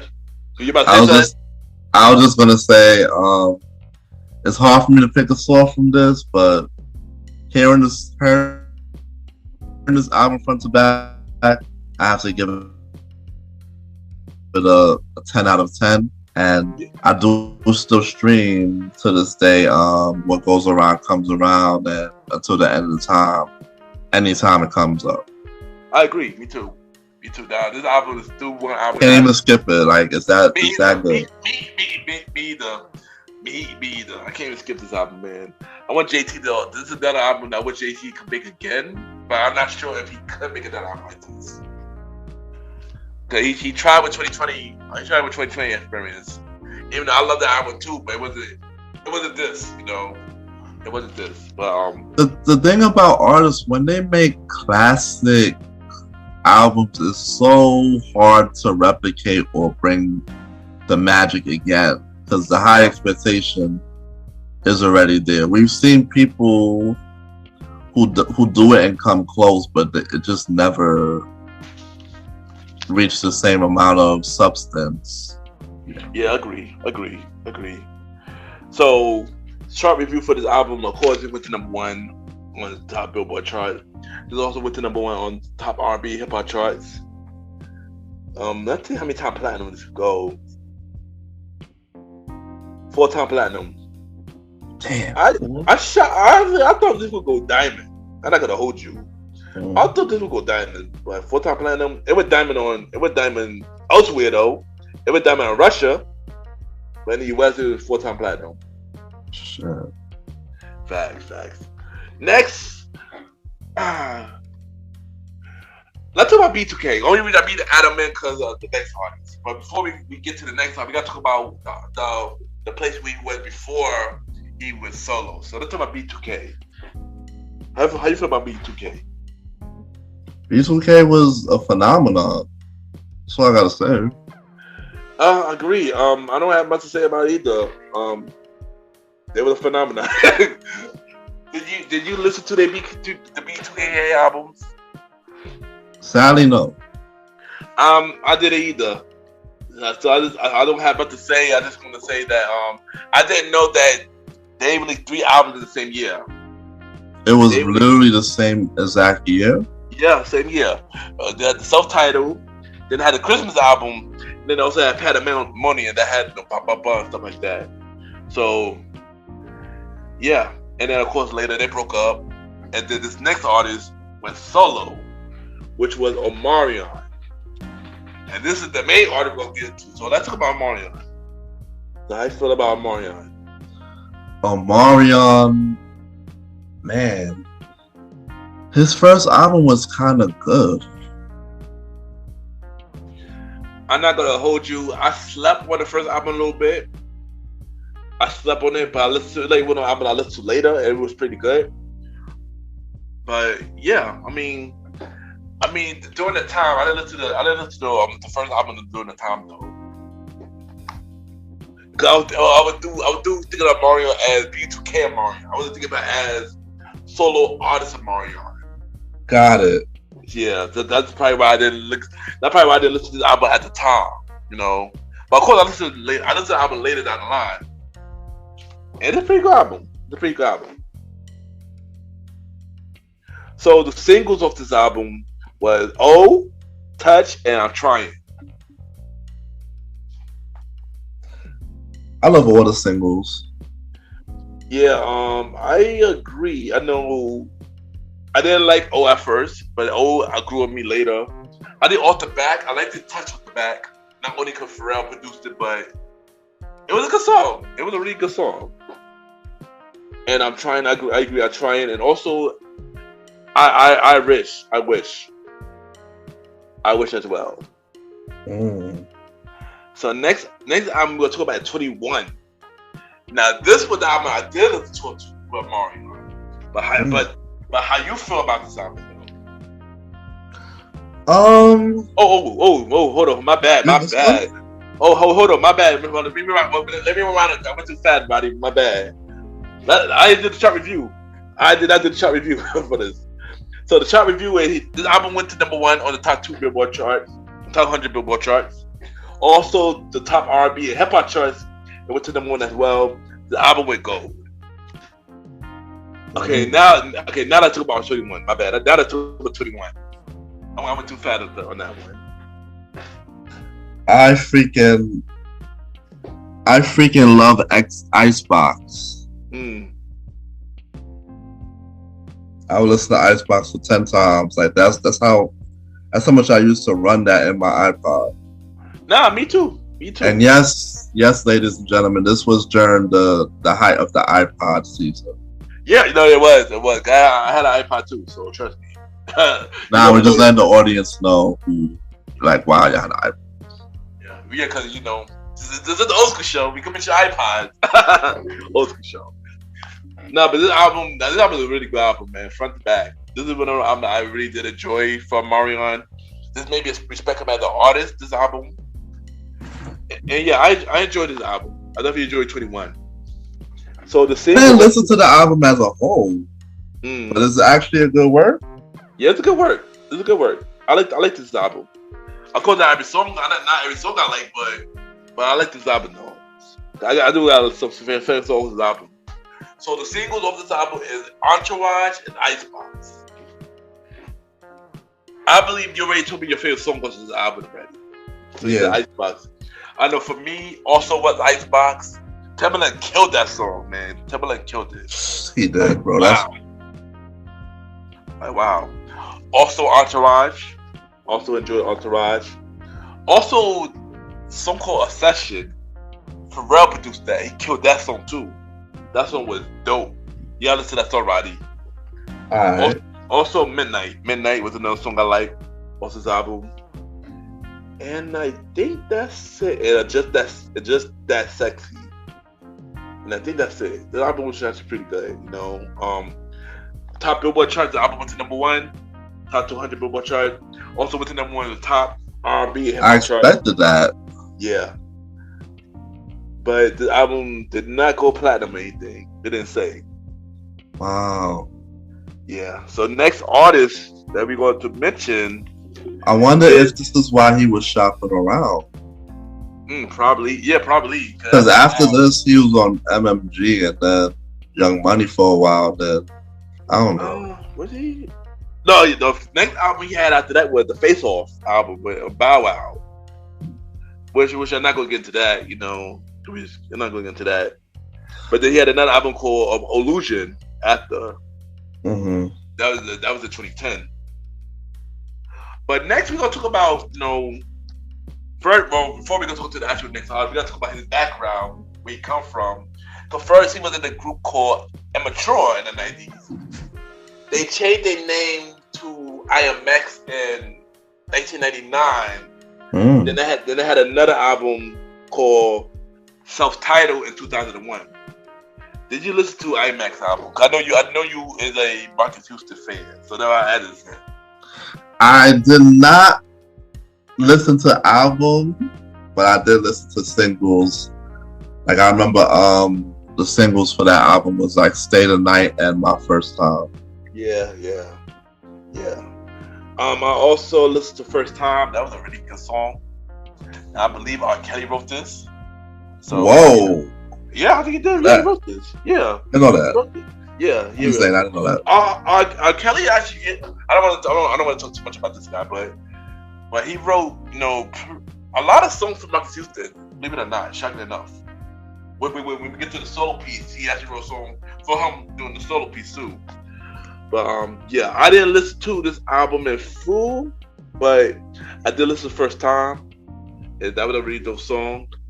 The singles off this album, we can mention it. Singles of this album is "Clap Your Hands" Part 2, "First Time," "Beautiful You Are," and "Ain't No Way." I believe "The Stay the Night" was on the last album. "The Stay the Night" was on the last album. Chart review, G. Louise, this did bad. Chart review top 200. This one 126. Wow. Yeah. Top R&B and hip hop charts. This went to 26. Damn. Yeah. So now let's talk about the MH, Marcus Batman Houston. Marcus Houston. Oh yeah.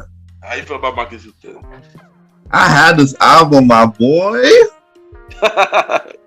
So I had to, I listened to it from front to back. I know you the did. Singles and the singles and the album cuts. Yeah, what are we doing?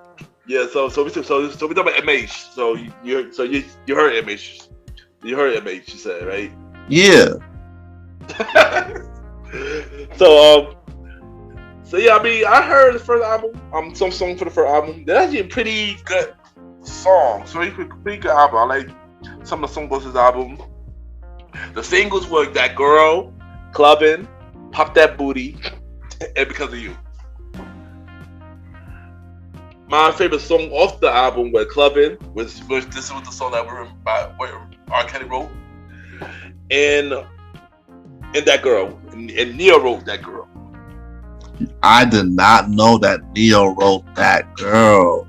The thing about it is, like, you can tell that Neo wrote it because the style of the song. Like, you can tell that it got that Neo style. And I'm not gonna hold you. I found the demo of Neo singing this song. If you can forward that to me, I'll be. I got you. I got you when we go off the air. I'm gonna forward you that. I'm gonna see if I can find it. If I can find it, I'm gonna forward you that demo. That's a pretty dope demo. But yeah, so let's talk about let's see how this did on the charts. So on the top 200 charts, this was number 18. The peak at number 18. The highest was the chart was number 18. For top R&B and hip hop charts. This was number 5. Daddy just had no status or no platinum status. Platinum status, yeah. They was sleeping on my boy for this first album, man. Like, if y'all listening to this old school show, check that album out. I'm gonna check this album at 4. I'm gonna check this album at 4. 3 hour homework. But Get that man some strings. But one album I did have from Marcus Houston, I did have Naked though. I did own Naked. Oh. I did. I brought Naked. I definitely brought. I'm Naked. I do got Naked. And what made me brought Naked was all because of you. Because I really like all because of you. So yeah. So, but how you feel about this album? The singles was okay, but it was too sexual to me. Way too sexual for me. Yeah, I mean the album itself was an alright album. I like a couple of songs from this album, but that was really it. That was really it. But this was what made him a staple because Naked was running 106 in Park at that time. It was. So the performance off of Naked itself probably was what ran the album with streams and performance. Yeah. So the singles on this album was Because of You, All Because of You, Naked, and Sex With You. What were your favorite songs off this album? All Because of You. That's it. All Because of You. My favorite song off this album was All Because of You and Cheat. So on the Billboard charts, they went to number 13 on the top 200 Billboard charts. They went to number 5 for top R&B and hip hop charts. And this album was there's a song on there called "I Was Ready" with Rufus Black. That song is also. Yeah, it is on there. Yeah, I was ready. Yeah, it is on there. And that song, sheesh. I gotta hear this album again because it's been a very long time since I heard this album. So that song resonated with me fully, yo. I wasn't ready, and a lot of stuff I went through. Because the message is like, you basically know that the girl's ready to do these things, but you weren't. I might have to check that out now because it's been a long time since I heard the album. I'm gonna check that song out again. So next album we got from Marcus Houston, which came out in 2007, was Veteran. How you feel about Veteran? I don't know. To be honest, Veteran, I didn't like the album as a full. Just like Circle a lot. I think he kind of watered down his style. I don't know. In my opinion, he didn't put his all into this album to me. I feel you. I get it. I did not hear this whole album, but I did hear the singles. I did like The Favorite Girl. I did like The Circle. But other than that, I can't really speak much about this album. I think I heard Wonderful too, because Neo wrote that song. But other than that, I didn't even like Wonderful. Oh dang, dang. But I used to run Circle on repeat all the time, so I know that one. Yeah, I know the single of this album was Circle, Favorite Girl, and I believe that's it. I think that was the only 2 singles, I believe. This chart performance that he probably did bad for this one. Yeah, for the charts, they actually did pretty decent. It peaked at number 5 on the top 200 Billboard charts. Wow, this album did good. A lot of people like this one. I guess so. And number 1 on the top R&B and hip hop charts, but I'm not sure if it was platinum or not. And then he came up with one more album during the 2000 era called Mr. Houston. Have you heard of Mr. Houston? No. I remember you specifically sent me one song from there, and that was the song with Soulja Boy Tell 'Em, and then I just didn't have no interest after that. Oh, I think I know what you're talking about. I think that was the next album. I did that was 2010. I know exactly. Let me see what Mr. Houston had. I don't think I'm gonna be honest. I don't think I never heard this album. I don't think I don't think I heard this album. So I can't. I'm sorry, I didn't care for this one. I'm looking at it right now. I don't even know the song. Yeah, me either. I never heard about. I never listened to the album. But if I could talk about the single they have for this album is "I Love Her," "Body," and "Case of You." I feel like "Case of You" I heard "Case of You" before. I just don't remember it. But yeah, let's see how they do in the charts. The Billboard charts. This was number 62 on the top 200 Billboard charts. Nobody heard it. Yeah, so number 12 on the R&B and hip hop R&B hip hop chart. So yeah, this is when he really fell off, man. Yeah, pretty much. But shout out to him, he do killing it in like the acting, the movie thing though. He just came out with Stepmother Part 2.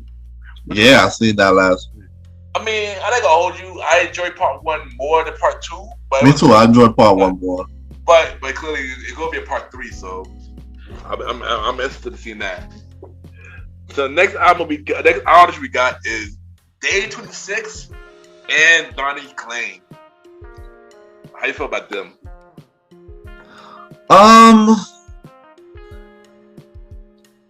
Their stuff is I listen to it, but I don't know. It's just like something I can't listen to all the time. For some reason, it's not lasting for me. That's just my opinion, though. No, I get it. Actually, I could listen to Day 26. Shockingly enough, I could listen to Day 26. You go then. You go ahead. Yeah, I could. They're cool artists. I can't say the claim for Donnie Klein, but but they don't get sick. I could definitely say Day 26. They actually got a decent body of work. It was not bad body of work. It's decent to me. It's decent. So, but quick backstory for Day 26, that they was on season 4 of Making the Band, and they were the finalists, and they won. That would form the group Day 26. Donnie Klein was one as the 6th guy, and he went solo. So, let's talk about the first album for Day 26. Day 26. How you feel about Day 26? The album. The album. I didn't really. Other than like a few singles, I really didn't like it that much. I liked it exclusive, of course, and got me going. Yeah. I mean, I liked the singles. I liked the album. I think it was a pretty decent album. I liked a lot of the songs on this album. Of course, it wasn't the greatest, but I enjoyed this album. The single of the album got me going, and Since You've Been Going. Oh yeah, and Since You've Been Going was a good one too. Yeah, which are all my favorite songs. Also to add is Co-Star, Come With Me, Silly Love, In My Bed, Don't Fight the Feeling. It was a pretty decent album for me. I enjoyed Day 26 album. I ain't gonna hold you. I am not gonna hold you. So chart review on the Billboard chart. This album went to number 1 on top 200 charts. Also went to number 1 on top R&B and hip hop charts. They don't have the information if they went on platinum or not, but yeah. Then of course they got the second album, Forever in a Day. How you feel about Forever in a Day? I did listen to this, and I did go to Manhattan and buy this album myself. Like, what do you think about the album? Better. It was a better put together album for me. I agree with you. I enjoyed this album more than the first.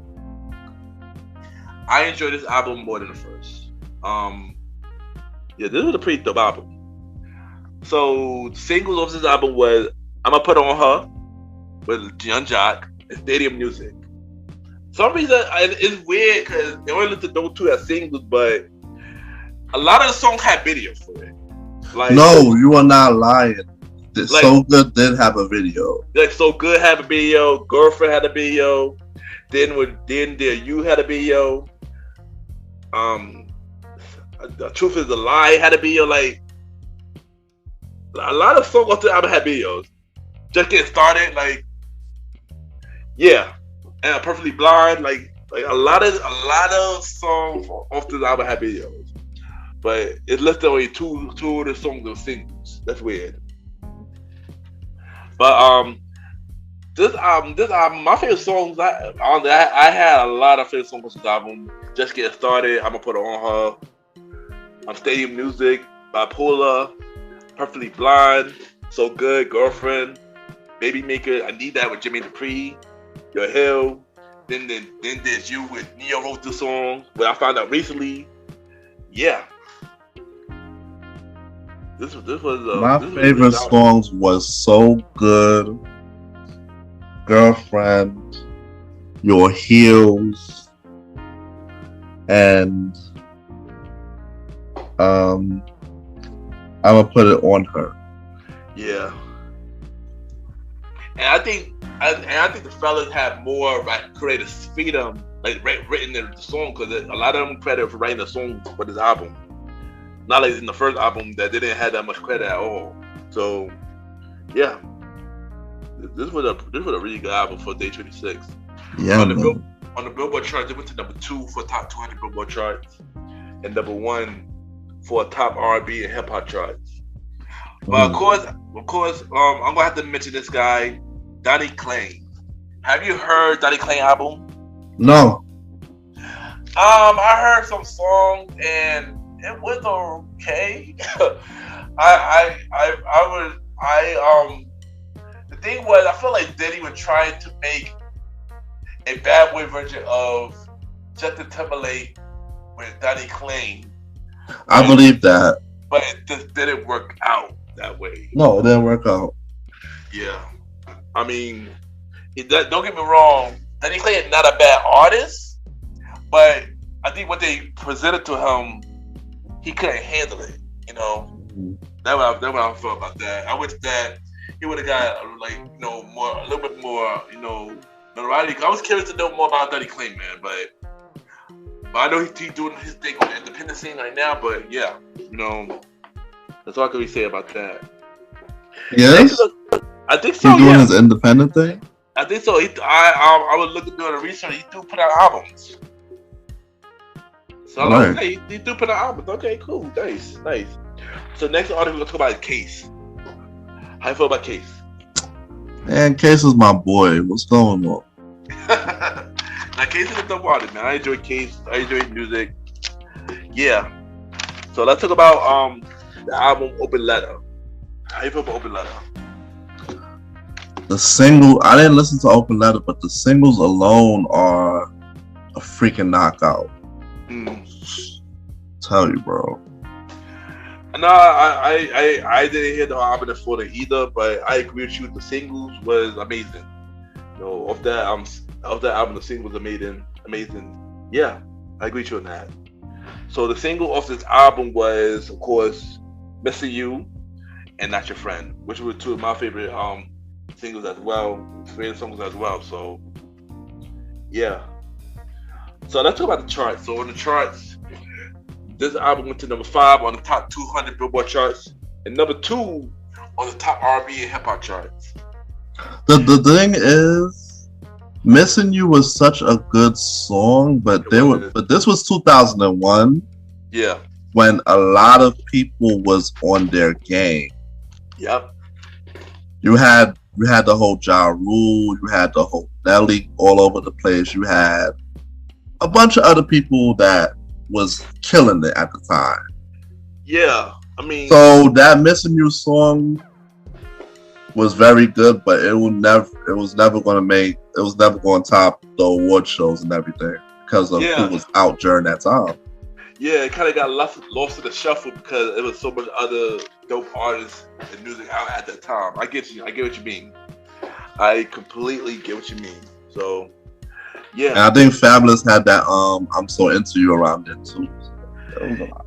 Yeah. It was. That was a lot of dope. Soon we got to do a 200 hip hop scene as well later down the line. But next album we're gonna talk about is Case, The Rose Experience. Have you listened to that album? I definitely did not. I did not. Well, I did not, but I heard the first single before though. The first single was "Shoulda Coulda Better." "Shoulda Coulda Better."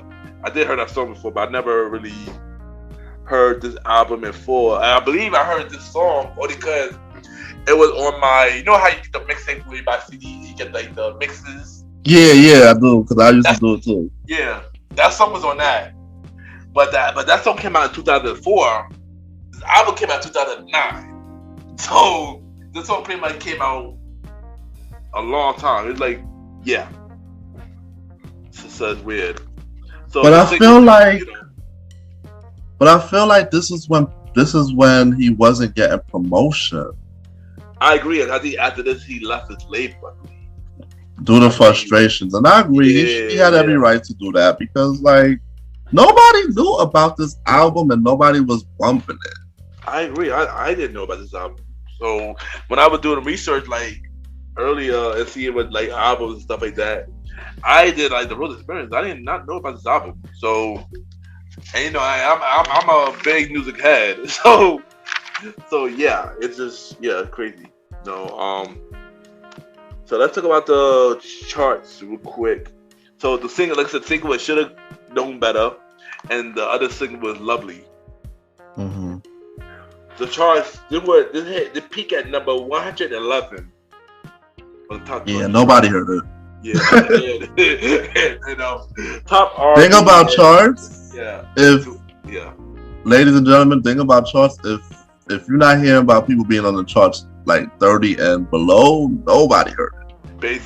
Basically, that's true. Basically, and on the top R&B hip hop chart, this is number 22. Nah, this is terrible.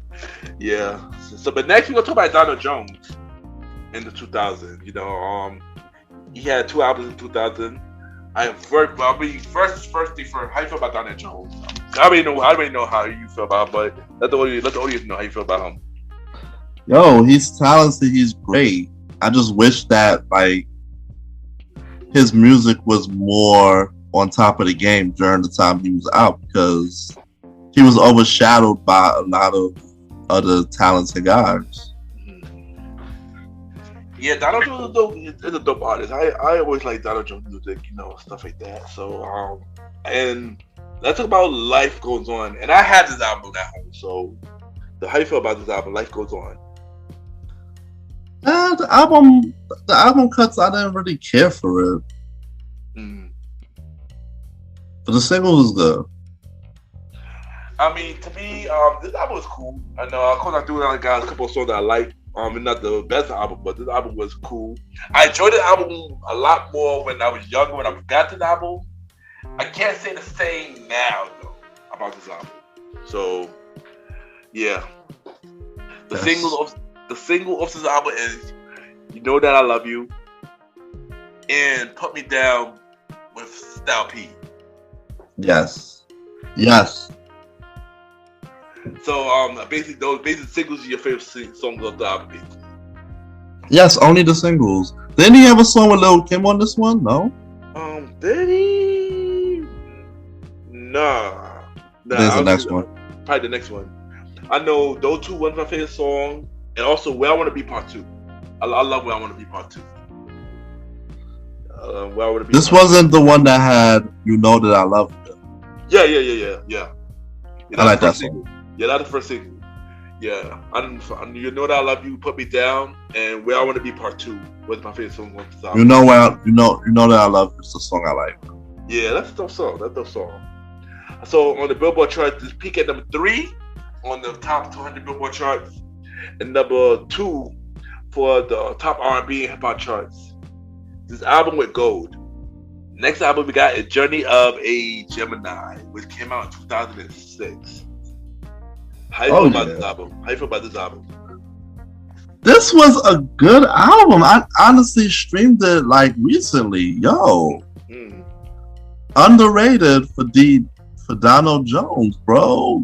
Why wasn't this album promoted better? I mean, I heard some songs of it. I don't think I never heard the full album. I might need to hear the full album because I just found out Ryan Leslie wrote one of the songs. Ryan Leslie's my guy. He wrote Better Start Talking. Oh, really? Yeah. That was actually a single. Yeah, that was a single for him? Let's see. Yeah. So, yep. So that was the first single, Better Start Talking. Second single was "I'm Gonna Be," and "Ooh Na Na" with the third single. My favorite song off this album is "I'm Gonna Be" and "Special Girl." But now I might have to listen to the album now. I'm curious now. I might have to listen to this album. You know my favorite singles. I already know yo, I'm gonna be with the Clips. I know. And then Special Girl was definitely a good one as well, and something with Portrait, and there's a couple of other stuff that was up to that. I can't remember at the moment. Portrait of a Woman. Yeah. And the thing is, Special Girl was also one of those songs that was on my big CD as well. So I heard that song like way before this album came out. But the thing was, I didn't know this album came out. So it was. I found out the album came out later down the line. It wasn't promoted. It wasn't promoted at all. There was another. This is the bad part for R&B artists, is that late R&B artists, they start promoting their albums for some reason. Like they start to hear about their music less later down the line. It's weird, And it's like, it kind of sucks. It can hold you. It really sucks, and it makes you harder as a hardcore fan to keep up. Yeah, dude, I'm not gonna hold you. Because it's like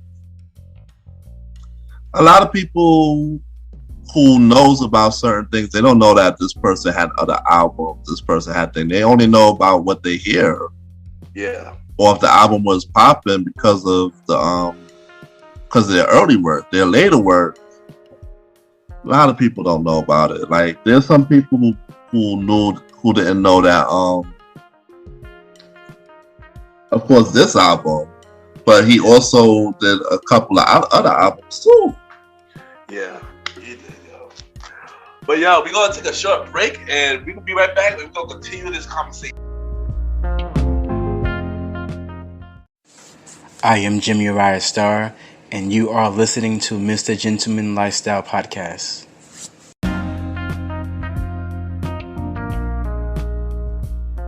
Yeah, we are back on break, and we're gonna pick up where we left off. So, next artist that we're gonna talk about is John Legend. So Star, how you feel about John Legend? I'm not an OD huge John Legend fan, to be honest. I'm just a here and there person with John Legend. Not an OD diehard guy for him. He is okay though. I really respect his music craft. And I am a John Legend fan. He is a talented brother. He's very talented. Like what made me draw into his music is most people might not know about this. So where he sang background for Jay-Z Encore. I did not know that. See, there you go. He also did background for Alicia Keys, You Don't Know My Name. I did not know that either. And many other stuff, because he did background for a whole lot of stuff before he actually started his solo projects. So, I'm a grind. Yeah, and also he also did Lauryn Hill too, everything, which I didn't find out about that until the verses. He did the verses. So yeah, John Legend is a talented brother. I always love all his music, all his album. I can hold you. His latest album a little bit questionable, but every other album he put out was amazing to me. So we're gonna start off with the first album, Get Lifted. How you feel about Get Lifted? Get Lifted, he knocked it straight out the park. I listened to Get Lifted. It was on repeat with the people in my house. Man, one of the classics. Definitely. This is definitely I definitely brought this album.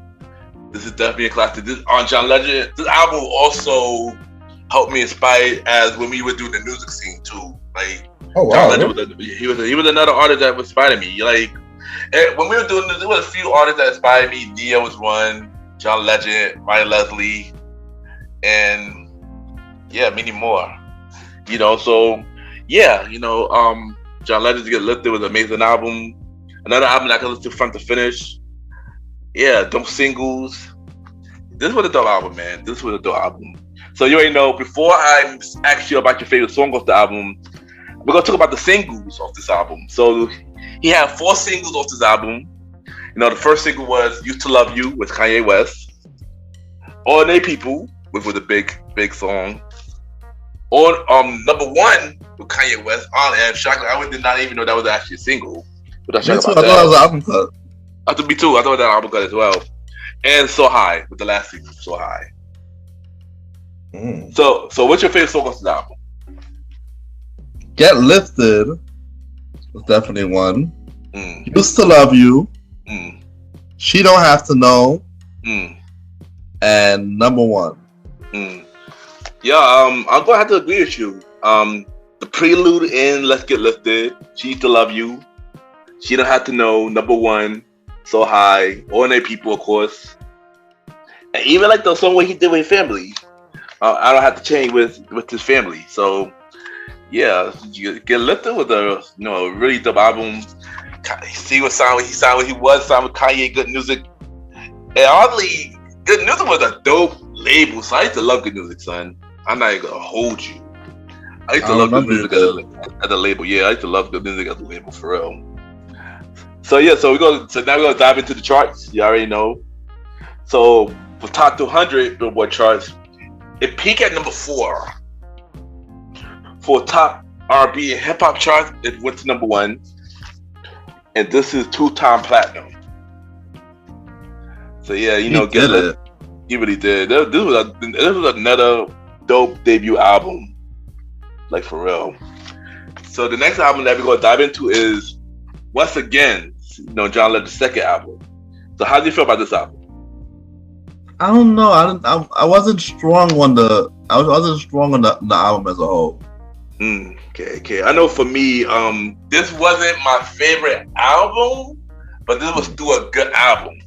Overall, as an album? Yeah, I mean, as an album, it was a good album, but it wasn't my favorite. It wasn't my favorite. Yeah, it was a good album. It wasn't my favorite though.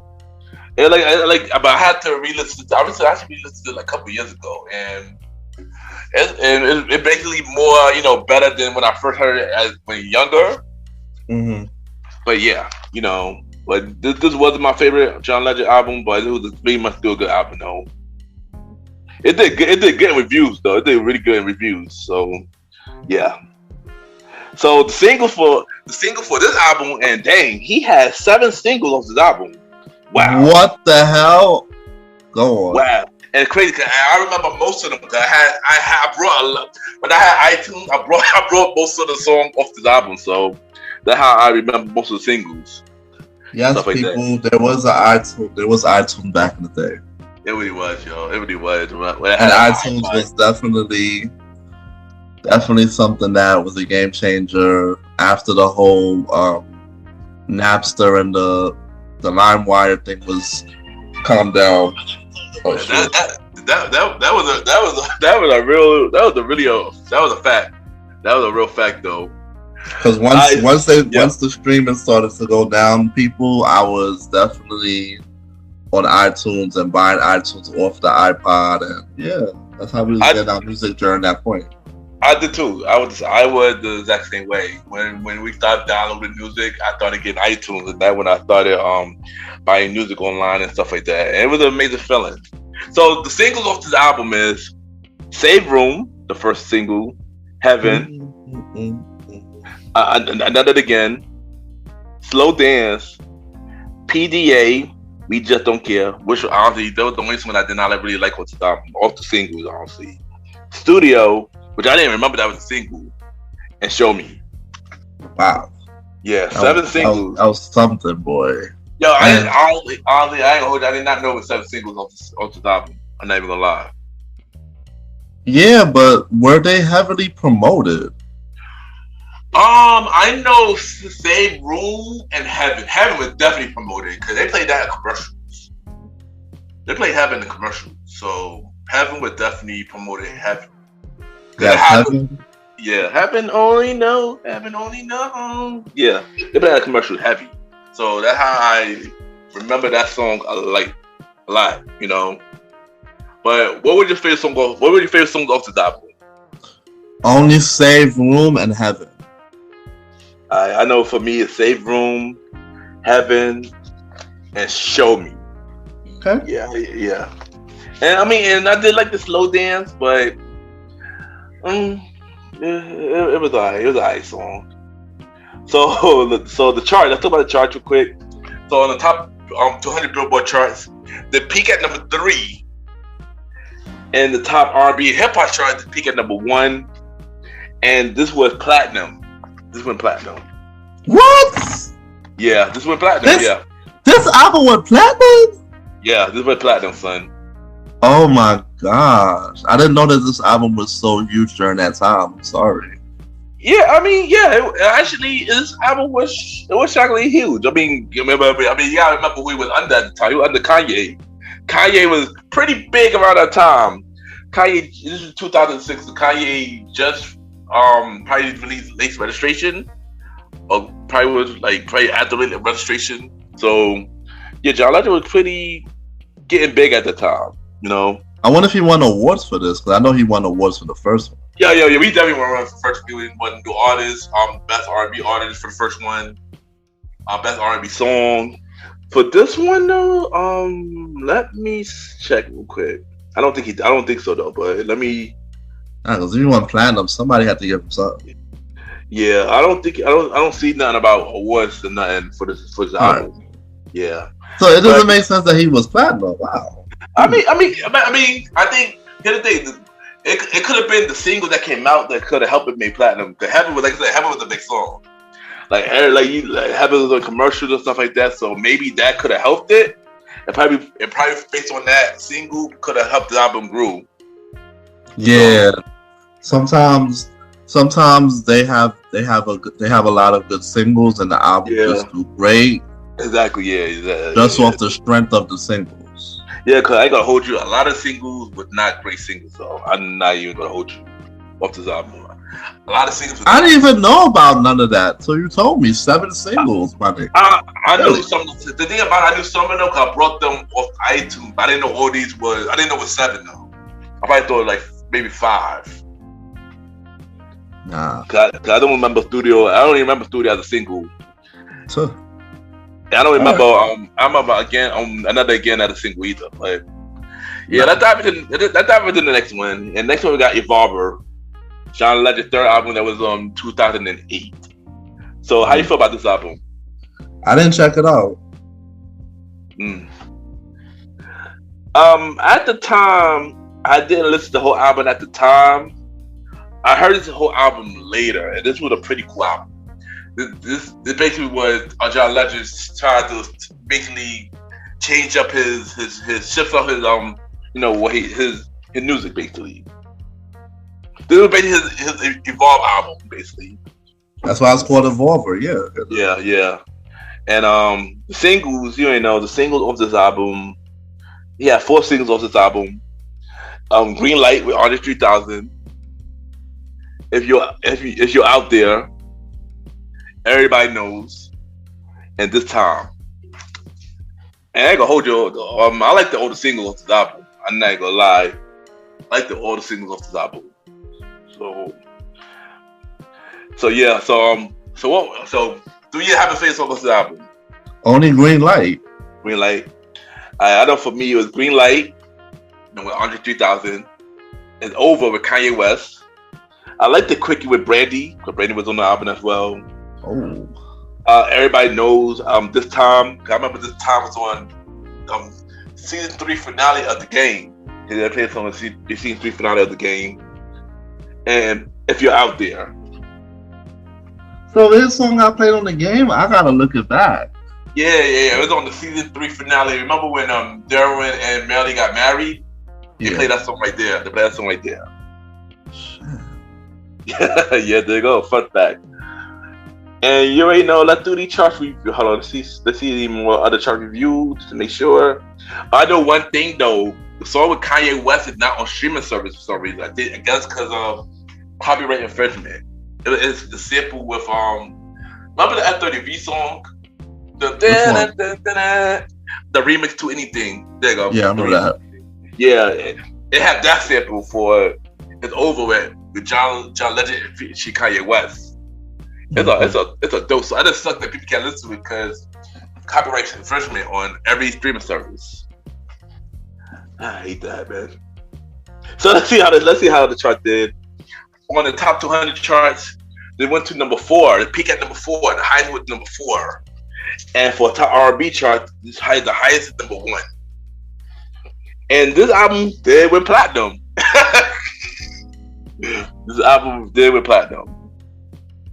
So there you go. So next we're gonna dive into a group. You know, they were out in the night. They were one of the biggest groups in the 80s. You know, they broke up, got back together in 96. Broke up again and got back together in the 2000s. And got signed by Bad Boy. New Edition. New Edition. And, you know, doing this review, it just made me realize something, Roddy. What? Yo, Bad Boy had a lot of groups in the 2000s. Like, a lot of groups. If you think about it. I do think about it, yeah. They had New Edition. They had Day 26. They had 112. You want to add female? They had Dream. They had Daddy Kane. And they had B5. Like, Bad Boy had a lot of R&B groups, which was crazy. I didn't realize it until I had to really do this research. But yeah. But none of these groups really made it except like 112. That's the sad part, except for 112. Yeah, except for 112. Yeah, that's the sad part. All right, let's talk about this stuff. Yeah, so you don't know. This is probably a no-brainer. But how you feel about New Edition? No-brainer. New Edition. They're dope. I call New Edition dope. But you know, when they came back in New Edition in the 2000s for Bad Boy, I'd be proud but not included in the group. So we did Ralph, Mike, Rob, Johnny, and who else I'm missing? Was what's his name? Oh, Ricky. There you go, Ricky. Yeah. So I'm gonna ask you, did you listen to One Love, the album that they released with Bad Boys? I had no interest in streaming the One Love. Sorry. I'm not gonna hold you. I thought about listening. I heard a couple of songs about One Love. And I'm a key 100. I was not. From what I heard, I didn't like it. From what I heard, I didn't like it. I did hear Hot Tonight, and at the time, I liked that song at the time. When it came out, I liked it at the time. But as you got older, it didn't age well to me. That song's kind of cheesy. It is, yeah, it is kind of cheesy.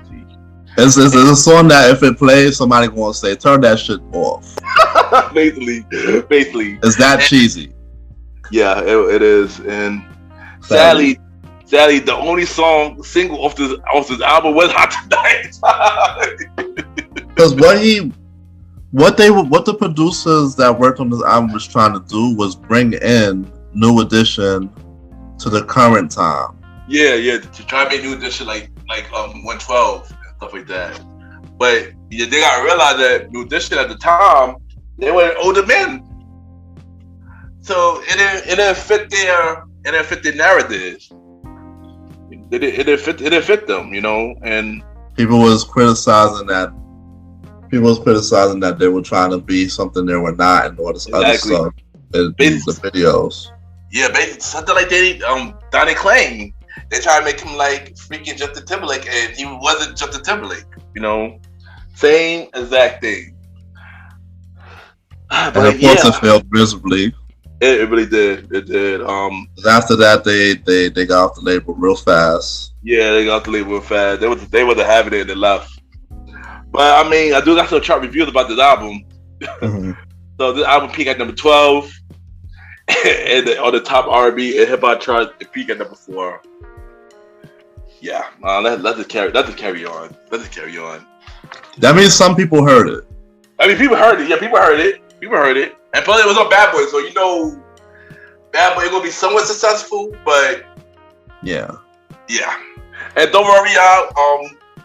Special announcement: we do got a special Bad Boy episode, but we're gonna push it back and save it for next season. So stay tuned for that. Bad Boy, come out and play. Bad Boy versus Rockefeller. Season 3 premiere. But we're gonna talk more about that later. That's gonna be a monster episode, fam. Yeah, two-part episode. But let's get back to this episode. So before we talk about the next artist, he was in the group before he got into solo, and he was in a group called Pretty Ricky. So we're gonna start off with his group, Pretty Ricky, and we're gonna start with their first. Well, first thing, how you feel about Pretty Ricky? Since we know Pretty Ricky. To be honest, at the time, it was annoying to me because these were guys talking about sex all the time, and the girls was getting real crazy for them. Facts. So having to go to school and hear everybody blasting their songs, it just got real annoying to me really fast. Nah, I feel you. Same kind of same thing. Like, you know, Pretty Ricky was one of those groups that women went crazy for. We went in school and we just got annoyed with it. And yeah, I agree with you. Around that time, I was big on, the talk about too much. We heard this talk about sex, but they were talking about too much sex, though. Way too much sex. Like, G. Louise.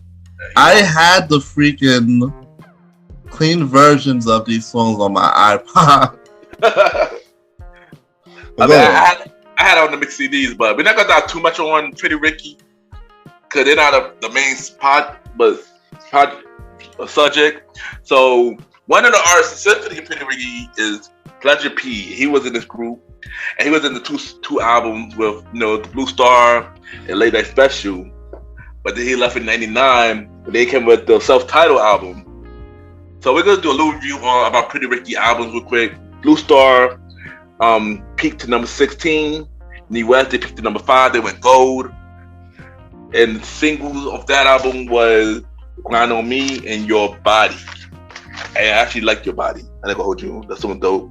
And also Nothing But a Number. Next album is Late Night Special, which peaked to number 1. Yeah, that was the Hotline song, bro. Yeah, that was the Hotline. Yeah. I still can stream that anytime, and it's not even like that. I'm not gonna hold that. That was a dope song. I'm not gonna hold you. They picked the number 1. I remember. Yep. I remember they'll play it every week in the club. They do to the from day. the early startup. That song specifically, they play in the early startup every week. Nah, they do. They really do. This peaked to the R&B chart number 1. Album went gold. The singles of this album was On the Hotline and Push It Baby. And the last album that they came out with Pleasure P left this subtitle. I'm not going into it because I didn't even know this album. But Pleasure also had an album the same year he left called the Introduction of Marcus Cooper. So my question to you is, how you feel about Pleasure P and how you feel about the album? Man, I was in love with Under. That was my joint. You couldn't tell me nothing about Under. Like, that song was nicely delivered. That song was nicely written. I don't know who wrote it, if it was a dream or somebody, but it was nice. Like, the beat was synchronized. Like, Boyfriend Number 2 was also a good second. Like, I was a fan of the singles of this album. That's all I gotta say. I didn't really stream the album, but the singles was very strong to me. Oh! You say you want to know who wrote it? I can tell you right now. Tank wrote Under. Yep. Tank wrote Under. Yep. Damn. Maybe he should have delivered it. Yeah, I agree. Remember, he did at the Versus, the pre-show. Came out. I forgot. He came out for Pleasure. Yeah, he came out for Pleasure. I gotta agree with you. I thought it was a really amazing song, yo. I love that song too.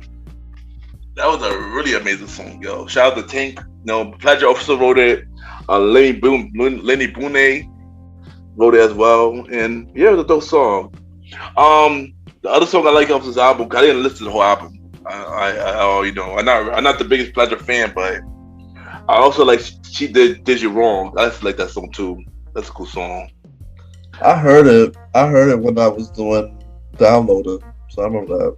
Yeah, but I'm sorry, but I can't stand Boyfriend Number 2 though. I'm sorry, it got annoying after a while. I'm not gonna hold you. Singles off this album was "Did You Wrong," "Boyfriend Number 2," and "Under." That's right. Do you have a? "Under" was the only favorite song, right? "Under" was my favorite song, man. Okay, yes. We don't have to talk much about this album. Billboard charts, they peak at number 10, and on top 100, top R&B charts, number 2. I think we can carry on to a bigger R&B artist. I didn't know that. I thought he had a lot of success from this, but it wasn't as big as I thought. It probably. I mean, he wasn't nominated for Grammys. He didn't win it. He was nominated for 2 Grammys for this. Oh wow! For this album, R&B. I mean, best R&B album and best R&B song, but that's pretty much it. But he did get recognition though. He did recognition, yeah. He did get recognition. But that's about a real R&B artist, man. When I was doing my research about him, I didn't know he put out mad albums in the 2000s, man. I can honestly say he was one of the most consistent men in the 2000s.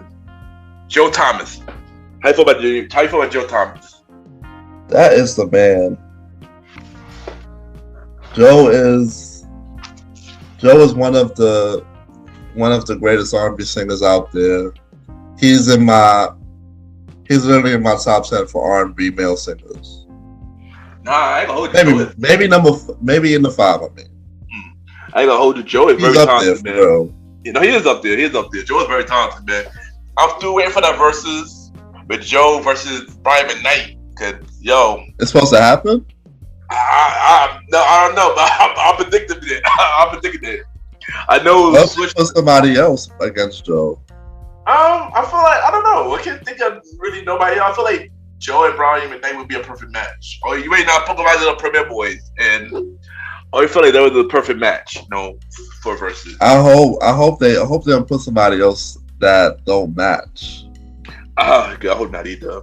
And versus is coming back, but I just don't know when. But yeah, the first album we're gonna talk about for the 2000 is "My Name Is Joe." How you feel about "My Name Is Joe"? Loved it. It was a great album. I don't think I heard the whole album of it. I heard a lot of songs off this album though. And yeah, some of the songs is dope. Let's talk about the singles. So the singles he had for this album is "I Wanna Know," "Treat You Like a Lady," and "Stutter." Yep, that is true. Yeah. So what's your favorite song off this album? "Stutter," the remix with Mystical, "I Wanna Know," "Thank God I Found You." Yeah, actually, Nas and Mariah. Yeah, and I agree with you. Stutter the remix. "Thank God I Found You." And I guess "I Wanna Know." Yeah. So let's see. Let's do some chart review real quick with Joe. So in the top 200 charts, it peaked to number 2 in the top 200 charts. All right. Top R&B hip hop albums went to number 1, and this album went 3-time platinum. It deserved it. It did. It did. Shout out to Joe. Killing it. But like I said, he one of the most consistent R&B artists in the 2000s. So he got more. He came up with 5 albums in the 2000s, y'all. That's consistency right there. Yeah. That consistency right there. 2001, he came out with "Better Days." How you feel about "Better Days"? I didn't listen to the album. I just know the singles. Yeah, I kind of agree with you on that too. And what the singles are: "Let's Stay Home Tonight," "What If a Woman," "Is It This the World?" I don't know if this is the world. I never heard that one. Me either. I look at the credit. It's Pharrell and Hugo wrote it. So now I gotta listen to that. That's 2 production. I gotta listen to that. So I definitely gotta check that out. But my favorite song of this album: "Let's Stay Home Tonight," "Let's Stay Home Tonight," the remix with P.D. Pablo, and "What If a Woman." What if a woman? Yeah, "What If a Woman" and "Let's Stay Home Tonight" and the remix is definitely for me too. Yeah, definitely. I remember I heard the remix on WLS. I was like, "Oh snap, what's this?" And I heard the remix, like, yo, this sounds fire. Nah, Joe is definitely a legend, man. But geez, the charts on the top 200 charts, yo, this peak at 32. Ooh. Yeah, wow. Yeah, probably with his label that year. Yeah, I remember. I watched the documentary about Joe on YouTube, and he did have issue with his label. You were right about that. On the top R&B hip hop charts, this peak at number 3, and this album went gold. Ooh, this album did bad. Yeah. Definitely was a better day for Joe in this one. Next album is And Then. So how you feel about the album And Then? Oh, this album. Oh, snap. Oh, yeah, this album. Yeah. But how you feel about this album, Roddy? I didn't listen to the album. I just know the singles. Singles, right? Kind of the same thing. I'm gonna listen to the album. I look at the list right now, and yeah, I think a lot of the songs I did listen to, it was on like mix CD, but I didn't listen to the album in full. And yeah, I agree with you with the singles. The singles off this album is More and More, which were written by, R. Kelly. Where also he have a demo version as well of the song R. Kelly. I remember you played it for me. Yeah, I had that. Yeah, 'cause I remember I had the CD a long time ago. I had that CD a long time ago for that demo. Of course, I'll Ride With You with G-Unit, which is a fire song, and Priceless. Okay, I didn't know about Priceless. Me either. So my favorite song is of course More and More and Ride With You. My favorite songs as well. Alright, nice. Chart review. Top 200 charts. This was 24. And top R&B and hip hop charts, it went to number 4. And this album went gold. Slightly better performance. Yeah, better than the last album. Yeah. He came back. His label probably was proud of him. Yeah. And the next album we got is Ain't Nothing Like Me. Did you hear this album? Ain't Nothing Like Me? No. Dang. And did I know singles, of course, but I didn't hear the album as a whole. I need to listen to more full length Joe albums. I'm curious to listen to his album now. But singles off this album was Where You At with Papoose and If I Was Your Man. If I Was Your Man is such a beautiful ass song. It was. It definitely was. And that's one of my favorite songs, If I Was Your Man. Also like Where You At. And also like the song called Let's Just Do It with Fabulous. Cause I did hear that song before too.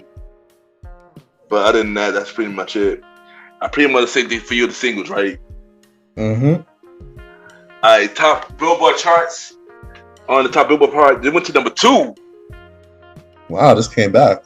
Yeah, this is Joe came back. But If I Was Your Man was definitely a huge single when it dropped at the time. So it was. You could thank the success from that because I even remember that Power 105 was playing it during the day and the after hours. I did. Yeah, me too. I remember too. And they played Where You At too. They played this album like heavy because they played Where You At too on hip hop on Hot 87 and Power 105. Okay. So, yeah. And top R&B and hip hop charts went to number 1. But this album did not go gold or anything like that. The album did have commercial success. So it was Joe's first highest album since My Name Is Joe. Yeah. And then is this the last album we're gonna talk about for Joe? Oh no, Joe got 2 more albums. Gee Louise, she's man consistent. So the next album we have is Joe Thomas, New Man. Have you heard this album? Nope. Honestly, I didn't hear that. Honestly, I didn't even know this album came out. I'm not gonna hold you. There's definitely no promotion started getting bad because this was when promotion started to be non-existent from him, and yeah, he probably had to do the independent route because this is when people really didn't know he was bringing out stuff. Yeah, cause Was this the album with what was the single for that song? I don't. There's a song. I'm about to tell you right now. He had 2 singles on his album. One of them is called ER, Emergency. Oh, I do remember this album now. Emergency Room. I do remember this song now. Emergency Room. And the second one was Why Just Be Friends. I remember that one. I remember that song. Why Just Be Friends was a single that I remember, but not ER. Yeah, I don't remember ER like that. I remember it now because now I think about it. I thought it was a siren in the beginning. I remember that song now. Okay, I remember ER now, but it wasn't a song that I liked it though. I do agree with Let's Just Be Friends because that's just Why Just Be Friends because that was a dope song. I actually like that song. Chart review. They went to number 3 on top 200 charts. No one online. It went to number 8 on the top 200 charts. It also went to number 3 on the top R&B and hip hop charts. It was number 1 in the independent charts. I didn't know that was a thing. I didn't know that was a thing. Cause remember, I think this week went independent now. So yeah, that's why people didn't know this album went independent. And then last but not least, we'll talk about 2009 Signature. Don't ask me about that. I don't even know what that is. I can't even talk about that either. I just know it was the last album for Joe in the 2000s. I did not even. Where was the promotion for this? Don't know. Come on, he independent now, so you already know when an article independent. Not a lot of people gonna listen because they indie artists now. They're not mainstream no more. People that gonna pay attention to independent artists like that, so it's gonna be hard unless he do the extra push. Right. But yeah, the singles off this album was Magic and Worst Case Scenario. I never heard it. Sorry. I mean, I can't even give you a favorite song of this album because I never even heard this album either. This is the first time I'm hearing about this. I'm sorry, Joe. You just at this point you probably just disappeared in obscurity. I couldn't even keep tabs at this point. I think after this album he did disappear though. Actually, I remember in the documentary he did take a long break after this album. But yeah, so the Billboard charts, they made the Billboard charts though. On number 7 top 200 Billboard charts. Whoa. Number 2 on R&B hip hop charts, and number 1 on independent charts. So there was some promotion if it made the charts that high. Yeah, no. But I don't know where the hell we were. Like, this was 2009? 2009, yeah, 2009, yeah. But the radio was already shifting away from R&B entirely at that point. Yeah, that's a fact, yeah. Because that's like the end so maybe his songs was out there, but it was overshadowed by all the stuff going on. Yeah, I think the only station that probably would have played it was WBLS. Because remember, Kansas FM was going too. And that was another radio station that played R&B music. And when that station was going, R&B only had one station after a while. One mainstream station. We gotta figure. There's an old school R&B station. There's an old school station now that's on radio, but they gotta bring more old school R&B stations to New York area. I agree, son. I'm pretty sure other states have it, but we just don't have it. Yeah, I agree 100%, son. So next artist we're gonna talk about is 112. How you feel about 112? I love 112. I love their work. They was one of my favorite groups of the 2000s. Like 112 was really one of my favorite male groups of the 2000s. And yeah, we're gonna keep it there. So we're gonna talk about the first album we're gonna talk about is Part 3. How you feel about Part 3? Dope. It is a dope album. And I gotta hold you. When it first came out, I didn't listen to the album when it first came out. I heard that album around the time the Verses with Jagged Edge and 112 happened. And I just started listening to 112 album like consistently. I heard this whole album. Like, yo, this is a pretty dope album, son. I wish I listened to this album more when the time period, stuff like that. So this was a dope album when I reviewed it and stuff like that. So let's talk about the singles, y'all. Yeah, so the singles we got is Peaches and Cream. Yeah, it's over now. Peaches and Cream and Death for Me. Mm-hmm. So what songs do you like for this album? This album, they were also bringing a lot of solo, or like some of the artists was doing song takeovers. Like there was a song with Q being the lead and Slim and all this stuff. This was the start of everybody trying to see what they could do. Yep, that's a fact. Because Sweet Love by Slim is on here. Yeah, Sweet Love is on here. And if I'm not mistaken, there's a song with Q being a lead. So this was definitely an album where people was starting to see a shift. Yeah. And 112 being like, trying to see if they're trying to do the solo thing. But of course, Dance With Me is over now, and Peaches and Cream are my favorite. I agree with you, and I would add Players to the list as well. I actually love Players. Nice. Players to the love. And I believe it's one more to something. I think it's Still in Love. I love that. That song was dope too. Oh, and I did not know Mario Winans wrote Peaches and Cream. No, that's news to me. I didn't know he did it. He did that too.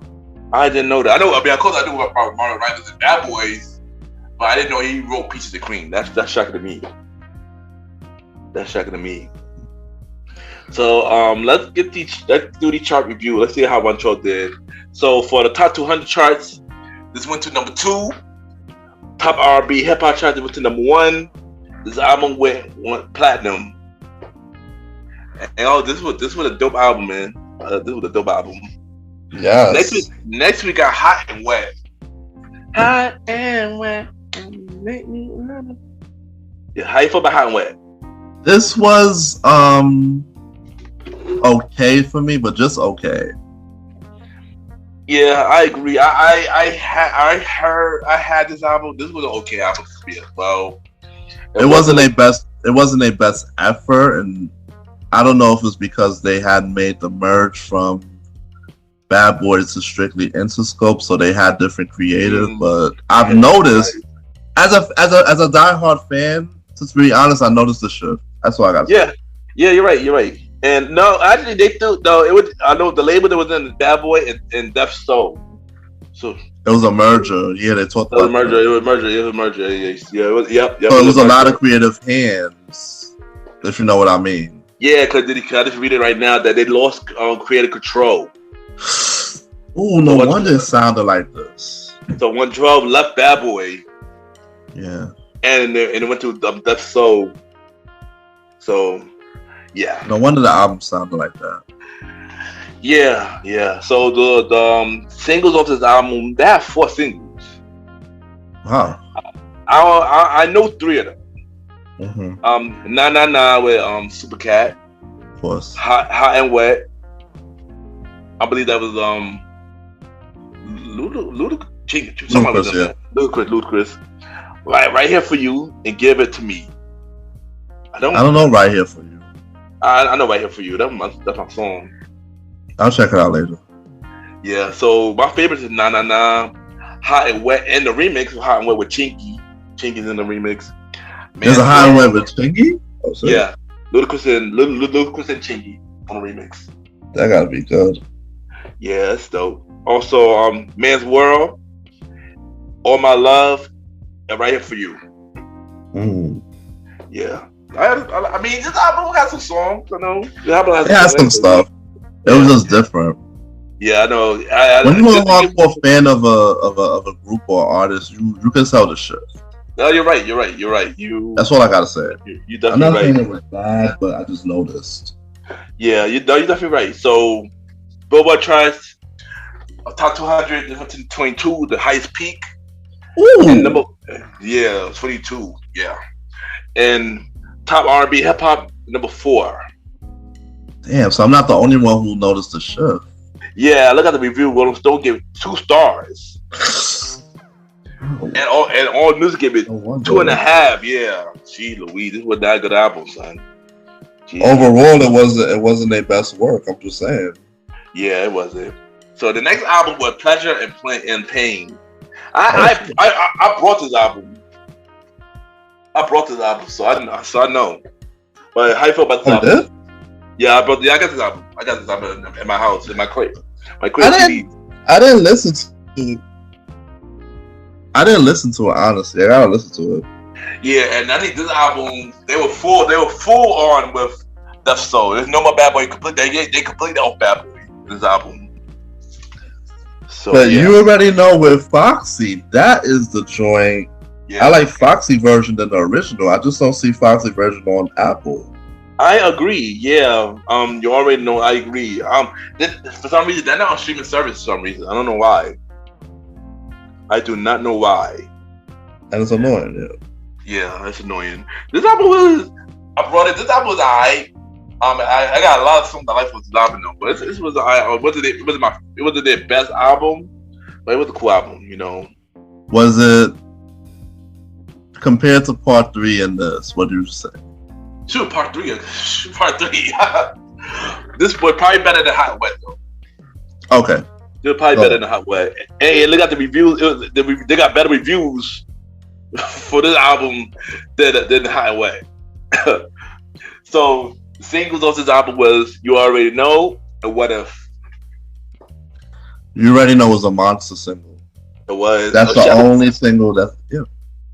Yeah. Shout out to Sean Garrett. He did? Yeah, he wrote "You Already Know." Yeah. Oh, that man did a good job on that. I'm not. Yeah. So I mean, my favorite songs off the album is "Let This Go," "You Already Know," "Nowhere" featuring Jermaine Dupri. We also dropped the Ultra Roddy and Brian Michael Cox. You got Mario Miners right in there on "Last to Know."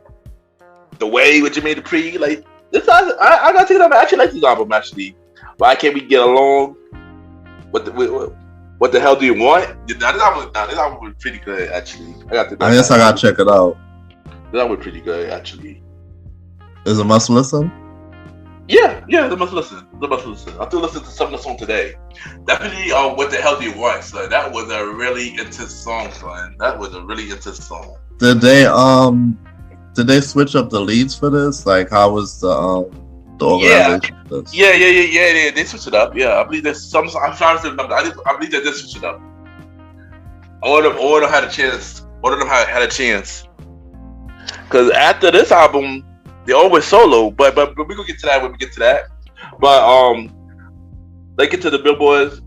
On the Billboard charts, they went to number 4 for top 200 Billboard charts, number 2 for top R&B hip hop charts, and the album went gold. Job well done, guys. Yeah, it was, man. And it's crazy because the next one to an album after this was 2017. So, yeah. And all of them were solo. All of them were solo after this. But we're going to talk about one specific artist who had an album around the time was Slim. Slim had his first solo album, which was Love Crazy. How you feel about Slim and how you feel about Love Crazy? I did not check out the album, to be honest, but I believe Slim did good. I heard the album later down the line. It was an eye album, you know. It was an eye album, stuff like that. They still stream "So Fly" in the club during every week. Of course, man. Of course, they run that song. They do, and the singles off this album was "So Fly," you know, with Shorty Low and Young Jock.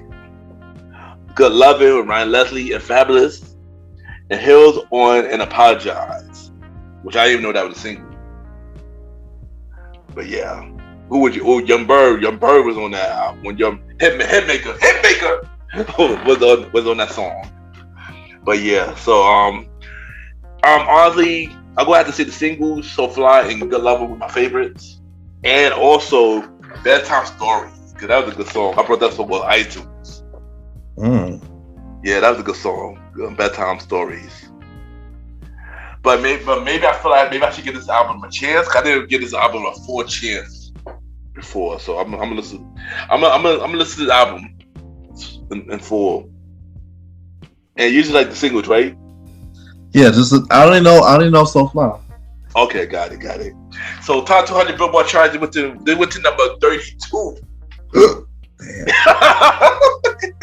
You would have thought that since he was a lead artist in the group that he would have had the backing of a lot of people. Yeah.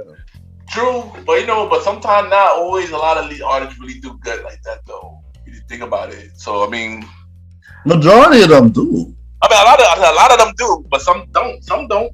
Some people have not first album success. It happens. Yeah, it happens. It happened here. It is what it is. And top R&B and hip hop charts, it went to number 4. Damn, not even number 1.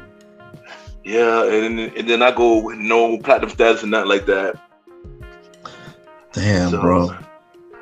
Yeah. So next, I would have thought that So Fly would have saved it. Yeah, I mean, So Fly was a good song. Yeah, I'll hold you, but yeah, maybe not. Maybe the follow-up single did. I didn't know about the last single. So yeah, but let's talk about the next artist who was signed to Murder Inc. Let's talk about Lloyd. How you feel about Lloyd? Lloyd, how I feel about Lloyd, I just thought he was okay. And that's it. Like, I wasn't a huge Lloyd fan, to be honest. I agree. Lloyd grew on me later. I didn't really like Lloyd at first. He grew on me when we get to the second album. I started to like Lloyd a little bit more. So, the first album called Southside. How you feel about Southside? I love Southside. I didn't like. I didn't. Oh, you mean as the album or the album itself? Yeah, the album itself. Oh nah, I've heard a couple songs from Southside, but it wasn't my cup of tea, to be honest. Okay. But I like the song Southside. Okay, got it. I agree. I didn't like the song itself like that. I bet you I didn't heard that. I don't know. Something about Lloyd did not impress me during the first album, so I was struggling. Like, he just wasn't talented enough in my eyes. Yeah, I guess you could say the same thing. I mean, it was. There's some people that liked him. That was hard for him, but more than likely, it was more because of his looks and stuff. But that's just how I felt about Lloyd. Like I said, I wasn't really a big fan of Lloyd's first album, but I did like a couple of songs off the first album. But that's pretty much it. That's really it. Singles off this album was Southside and Hey Young Girl. Songs I like for this album was This Feel So Right, Hey Young Girl, and I believe Take It Low. And I think that's it. What about you? Just Southside. I didn't like that else. Alright, so let's do the chart review. The album would peak at number 11 on the top 200 charts. Top R&B hip hop charts, this is number 3. So yeah, let's just carry on. Next we got Street Love. Mm-hmm. Now this album I did listen to. Okay. And I definitely enjoyed this album for real. I literally had majority of the songs on my iPod. That's how good this album was. And also they too one of my exes, she was another person that put me onto this album. Also, thanks to people I know who sent me some of these songs too. So yeah, but a lot of people play a big part on like this album, man. I like this album as a whole. This was one of Lloyd's best albums. So I say that. I won't say that here. This is one of Lloyd's best albums. This is the album that introduced me to him as a fan. Like, he actually did grow and do his thing on this album. I agree, yo. And I talk about the singles, man. First we got You with Lil Wayne, which was a big song. That was a big song. Yep. Get a Shorty with Young Jock. Young Jock was in the remix. And Player. I didn't know Player. I know Player. That's a cool song. So what were your favorite songs to this album? You and Hazel. I I know for me, What You Want to Do is also a good listen to. Like, I remember hearing that. nice. I know for me is You. You remix with Andre 3000 and Nas. Get a Shorty, Player, and Street Love. Yeah, but yeah, this was a good album for me. Yeah, this was a good album. On the Billboard charts, they peaked at number 2 on the top 200 Billboard charts. Top R&B hip hop charts, it went to number 2, and this album went gold. Oh wow! Only gold? Yeah, gold. Yeah. Damn, I thought he would have made platinum for this. Yeah, for real, right? I agree, especially with You, especially with You. Like, But all for the strength of You alone, running the radio at that time. oh my god, I agree. I remember when I first heard this song, yo, I was like, yo, what is this? And I heard it on my CD, so I didn't know what it was. And here's the thing, I heard it on my CD, but the thing was, the song wasn't listed on my CD. So I heard it, so I got a CD, and they had the wrong song on the CD. Like, the song that I printed on the CD had the wrong song playing it. So I heard the song, I heard the way, like, yo, what is this? They had Lloyd, like, yo, this Lloyd? And I was like, yo, this is fire. But this was not playing on the radio yet, though. Everybody caught on a year later. Damn, it's been a year after that, huh? Yeah, like when they played this on the radio, I was like, about time. I was like, about time. Like, cause some of them get picked up. And this was at the time when Lil Wayne was starting to pick up too, with the Carter 3. He was on his killer spree, going to people tracks after tracks after tracks, and that when I became a Lil Wayne fan as well. This was one of the songs that I became a fan of with Lil Wayne too. So yeah, like this album was a dope album. You was an amazing song, man. Yeah, man. I wish it would have been. I wish it would have been higher. I wish it would have been platinum, son. Me too. It deserved to be platinum. What happened? I agree, son. I agree. So next album we got Lesson and Learn, and they would no longer Murder Inc. They called it the Inc. And they would hit last album on the Inc. Cause Roddy got a little crazy after the fact. So how you feel about? We know the story. The story. Just about the documentary. So how you feel about Lesson and Learn? Lesson and Love? This was a song about girls around the world. Yeah. That was the only song I listened to. I didn't listen to the album. I heard this album later. This was an alright. This was an alright album. So it was an alright album. Mm-hmm. But yeah, it goes around with a dope song. Now look at the singles of this album. Oh yeah, cause I remember this now. So the singles are How We Do It, Around My Way. Oh, I remember that song. How We Do It, Around My Way. Then of course we had Girls Around the World with Lil Wayne again, and Yeah of the Lovins. Yeah, man. So you just said Girls Around the Way for you, right? Yeah, that's it. I know for me is Girls Around the World and Yeah of the Lovins was like my favorite song off this album. And yeah, let's see how it do in the charts. Billboard charts, it went to number 7, top 200 Billboard charts, number 1 on the R&B hip hop charts, and that's pretty much it. This was the last album on the Inc. And yeah, that's it. Next we're gonna talk about Dru Hill. Like, how you feel about Dru Hill as a whole? I love Dru Hill, but to be honest, I did not know, like, I did not feel what they was doing during this era. Yeah, Dru Hill was cool. You know, I've always been a fan of Dru Hill. Dru Hill was in the 2000s. They became a 5-man group in the 2000s. They had a 1-man in 2000 before Woody left. But Dru Hill was cool. You know, they came with the album Dru Hill Older. So how you feel about the album? I only like the single. I should be. But it wasn't strong enough to make me want to listen to the album as a whole. I feel you. I kind of agree. Sometimes the first song have to want me to listen to the album. Yeah, unless I'm already, even if I'm already a diehard fan, if the first single don't deliver and I'm a diehard fan, I won't even look for it. I agree with you. I know for me, same thing. Oh, let's talk about singles. Singles of the album is "I Should Be," "I Love You," and "No Doubt." I don't remember "No Doubt." Me either. I don't even know that was a single. Honestly, I know about "I Love You." Yeah, I did like that "I Love You," and I did like "I Should Be." So those two, the only two songs I like off the album. Mm-hmm. And yeah, on the Billboard chart, top 200 Billboard charts, 21 in the top 102 Billboard charts.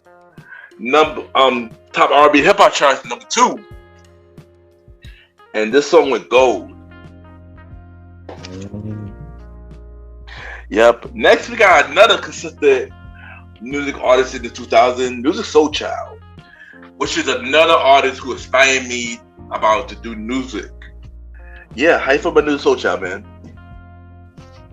I love Musiq Soulchild. What do you mean? Nah, he a dope artist. My boy right there. Nah, he definitely a dope artist. I always enjoy music. Like I said, he another person that inspired me to do music, especially his third album. I got my first music named Soulstar, all because of his third album.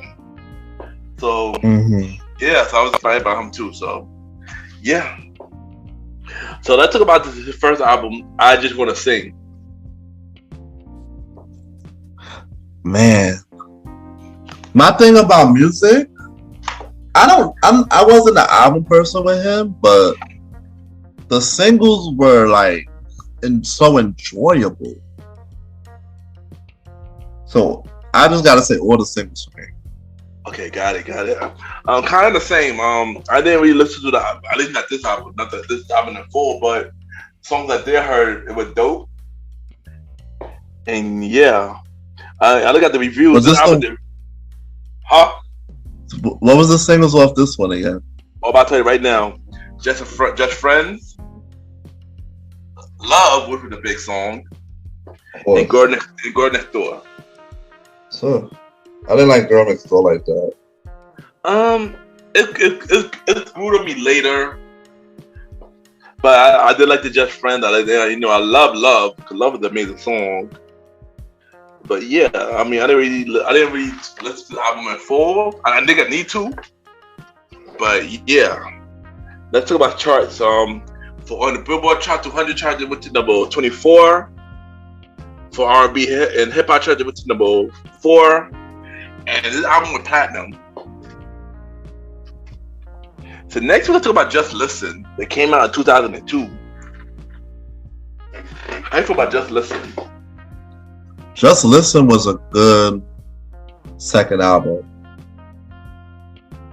I only listened to the singles.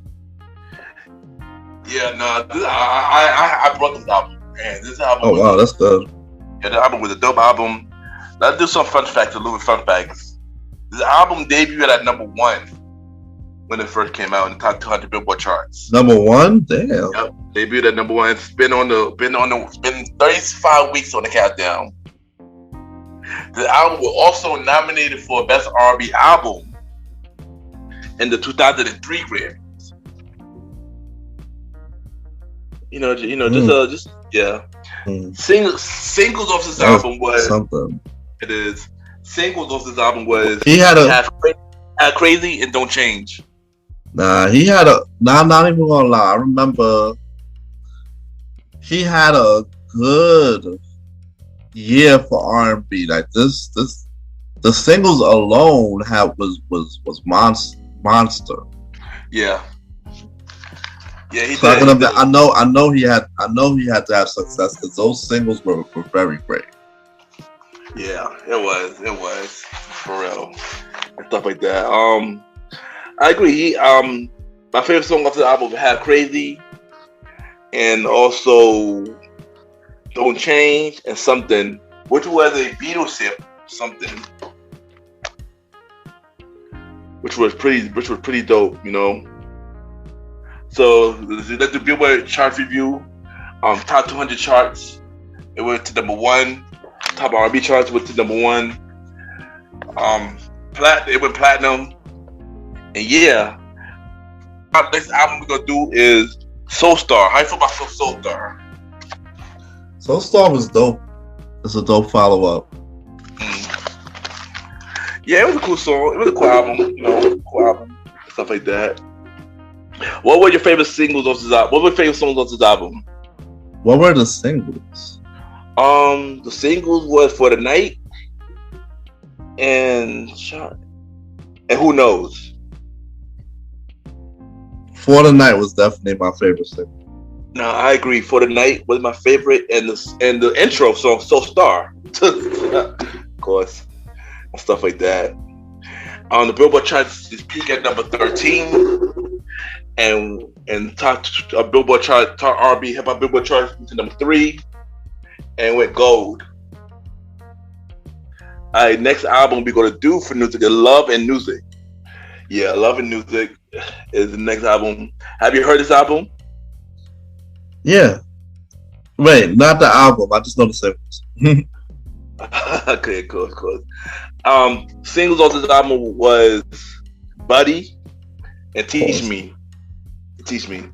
I love both of them equally. I love those two, and I love Better Man as well. My favorite song was the album, and Make You Happy as well. I like that song too, Make You Happy. You recommend those songs? Yeah. Also, Greater Love as well. Yes, Greater Love as well. So what's the name of this album? Love and Music. All right, I'll definitely be checking that out. All right. Billboard charts went to number 1 on top 200 Billboard charts. Number 1 for R&B and hip hop charts. This album had Teach Me, you said, right? Yep, yeah, the album had Teach Me. Yeah. Oh man, Teach Me is such an amazing ass song. That's a beautiful song, son. That is a beautiful song. People still put Music Soul Child on their Instagram behind stuff. Like, you don't understand how impactful his songs are. Yeah. To people. And most of them fit like love and happiness themes. A lot of them for him. No, I agree, son. I agree. Teach Me is a beautiful song, man. Yes. And next album we're gonna do is On My Radio, which is the last album from music in the 2000s. How you feel about On My Radio? I didn't listen to the album, but I know the singles. I mean, this album was cool. I heard the whole album. This album was cool and stuff like that. Singles on this album was Radio, If You Leave with Mary J. Blige. I believe they were nominated for a Grammy off that song. And Beautiful. So beautiful? So Beautiful, yeah. Don't talk to me about So Beautiful, son. That's another beautiful song, man. That is another beautiful song. Yeah. I'll be running that. I'll be running that every chance I get. Yo, that song. My God, boy. Nah, me too, son. Like that, me too, son. I would love that song right there, man. My favorite song off the album is Radio and So Beautiful. Yeah, man, beautiful song. For me, it's just so beautiful. Like, I didn't necessarily wasn't on the bandwagon of If You Leave because it was just so huge on radio play. I agree. Yeah, I agree with you on that. Yeah, I mean, I love Barry, but yeah. It got annoying fast because the radio played. I agree. It only did it because of Mary. So I agree with you. And it's like, I don't listen to radio these days, but like during those times, I would like come home from high school and tune into the countdowns in the afternoon, and best believe this was definitely on. Yeah, but before we're gonna do like a 5. Man, we're gonna play a radio game called 5 Artists, and I'm asking you 5 artists, and you name me your favorite song of that era, of the 2000s. Only 5 artists. So I'm gonna start off with Montel Jordan. Oh. When You Get Home Tonight, Once Upon a Time, Superstar.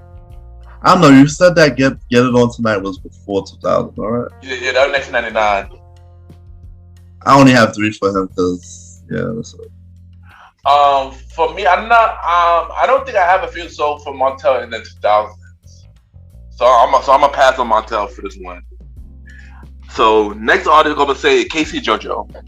Name my favorite song off that 2000 era for Casey and JoJo. Tell Me It's Real and Life. Was that 2000? I think that was the 90s. I believe. Oh gosh. But I would say Crazy. Crazy was 2000. I know that, but that's my favorite song. I'm gonna say Crazy. Crazy was good. Huh? Crazy was good. Yeah, Crazy. Alright, what about Genuine? Any song that he did in the 2000s? I gotta look it up because I would say 90s. I could give you an example there. I could give an example. So if I had to say for Genuine, I would say Last Chance and Differences. Well, I know one thing. He has in those jeans during this time. Oh yeah. All right. In those jeans, it's Stingy. There you go. Stingy and Love You More Every Day. Yep. It's crazy because I honestly heard I Love You More Every Day on WBLS. Mm-hmm. But why was I freaking hanging out with my bro and he had that in his play? I was like, wait a minute. How you know?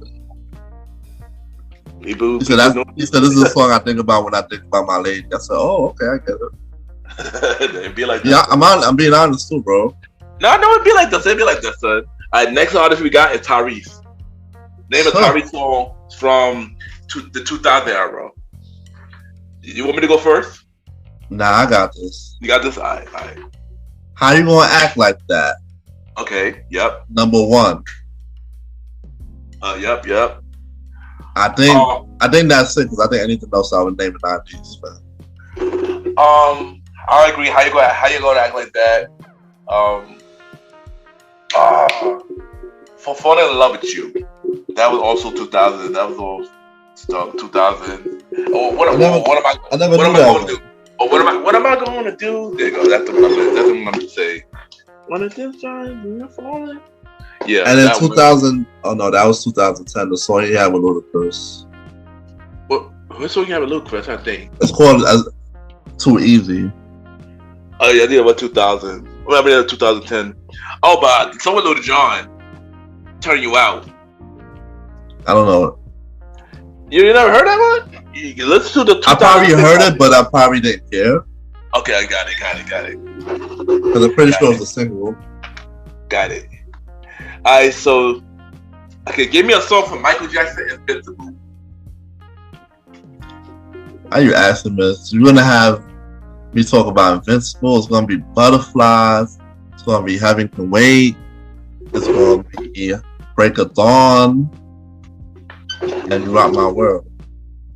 I agree with you. Butterflies, Heaven Can Wait, Break of Dawn, and the song with Biggie. And the song with that song too. And let's see, one more artist who see who else? Give me an artist. Give me a random artist from 2000s. Maxwell. Maxwell. What song came out in 2000? I mean, you go first. What's your favorite Maxwell song for 2000s? Well, I know for 2000s he was all over the place. He didn't make too much albums. He had Pretty Wings. That was 2000. That was 2000 for real? Yeah, that was 2000s. Oh, then oddly, then that I was gonna say Pretty Wings. Yeah, Then that's that was a 2000 for real. Gee, Louise. And This Woman's Work was 2001. Yeah, I don't know why I thought Pretty Wings was 2010. Yeah, it was 2009. Yeah, 2009. Yep, still Pretty Wings and Bad Habits. And y'all, that's it for the Old School Show. Thank y'all for listening to this long episode of Old School Show. Thank you for tuning in. And you stayed to the end. I thank y'all for listening. And look out for part 2 of the R&B scene, where we will be discussing women R&B artists. Oh my gosh. on the next episode of the Old School Show. And you already know my co-host, bro. Welcome back, to the show again. And it's always fun to do this with you, and we're gonna do many more. And welcome back. And tell everybody where they can reach you and everything that you're doing. Well, you can reach me on Instagram as the Star Roddy Rod. On Instagram, I ain't gonna tell you how to spell the star, but Roddy Rod is RODDYROD. Definitely subscribe. Keep up with me. I do also the Premier Boys podcast with me, King Talk Sands, and the Chief Mally Mal. And I do a couple podcasts here and there. I'm on my podcast tour. So if you are a podcaster and you wanna have me on your show, definitely reach out to me. We can set that up. So yeah.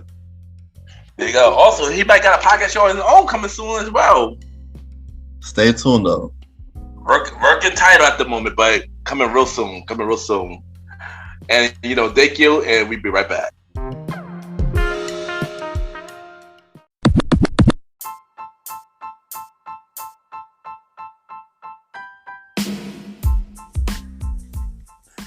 Hello, everybody. This is your boy Ken, aka MrGentleman. I'm MrGentleman like the podcast and the Premier Boy podcast. And this commercial break is brought to you by MrGentleman like the podcast spin-off shows.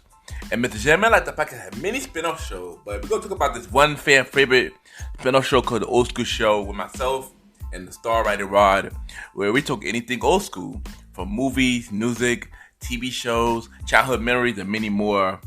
Love the show because of this nostalgic feel, and it's always been fun when we have many special guests come to the show.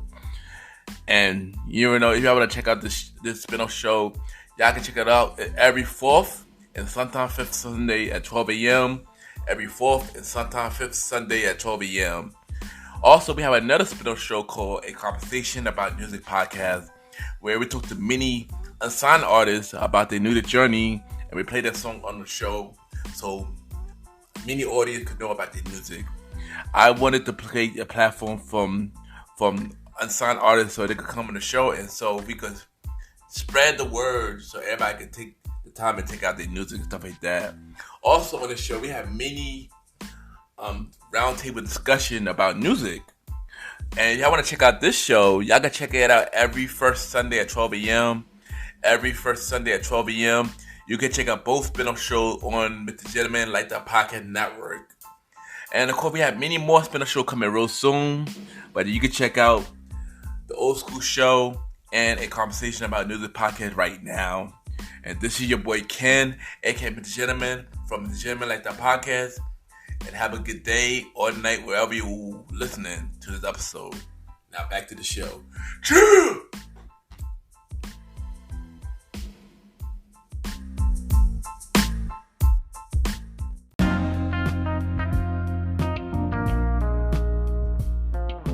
I just want to take the time to thank everybody for tuning in to the latest episode of MrGentleman like the podcast presents the Old School Show.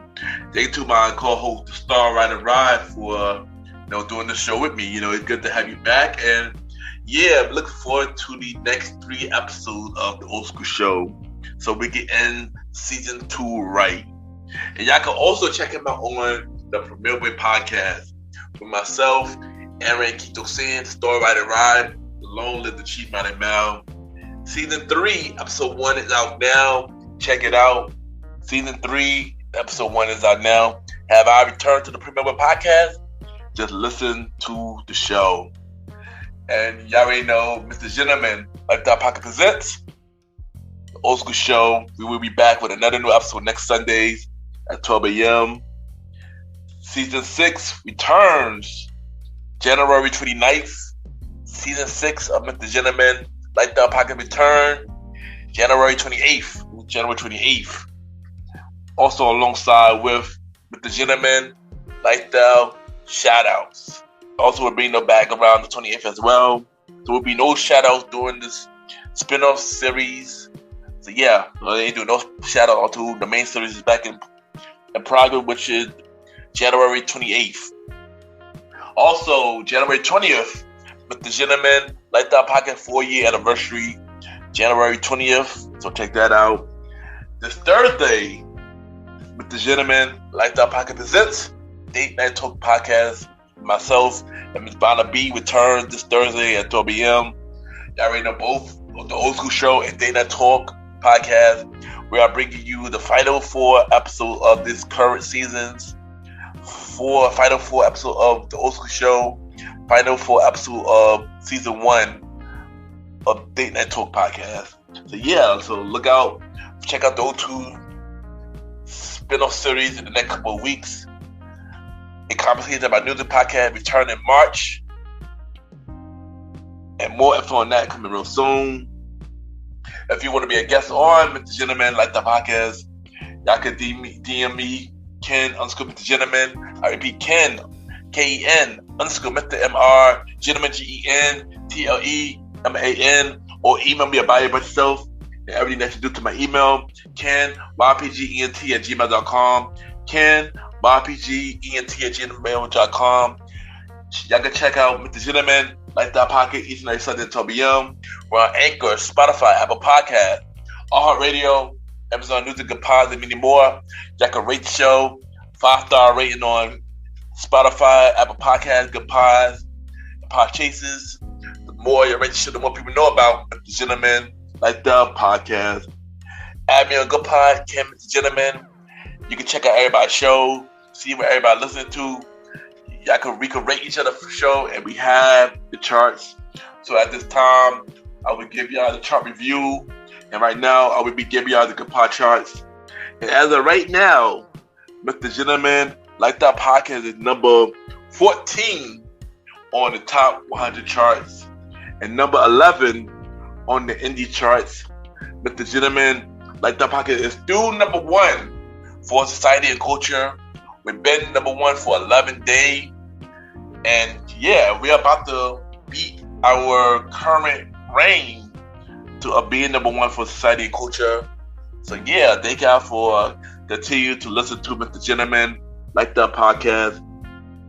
Also, top 100 episodes.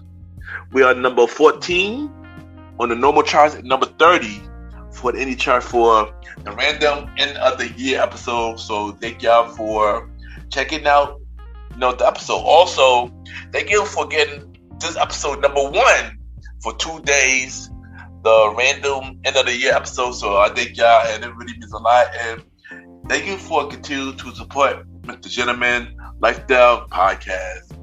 Check out the website, Mr. Gentleman Lifestyle Podcast website, www.realmrgentlemanlifestylepodcast.com, www.realmrgentlemanlifestylepodcast.com. Y'all can check out every episode, watch every video, check out every guest, check out the blogs. Y'all can check out the latest blog. Well, y'all can check out my interview on Voice LA. Y'all can check out every podcast appearance I've been on. And y'all can buy merch and many more. Buy merch from the T Public and buy me coffee. And yes, support Mr. Gentleman Like That Podcast. And once again, thank y'all for tuning in to this latest episode of Mr. Gentleman Like That Podcast presents the Old School Show with myself and the star Roddy. Another new episode of the Old School Show next Sunday at 12 p.m. Date Night Talk Podcast with myself, Ms. Bonna B, this Thursday at 12 p.m. And have a good day or night wherever you're listening to this episode.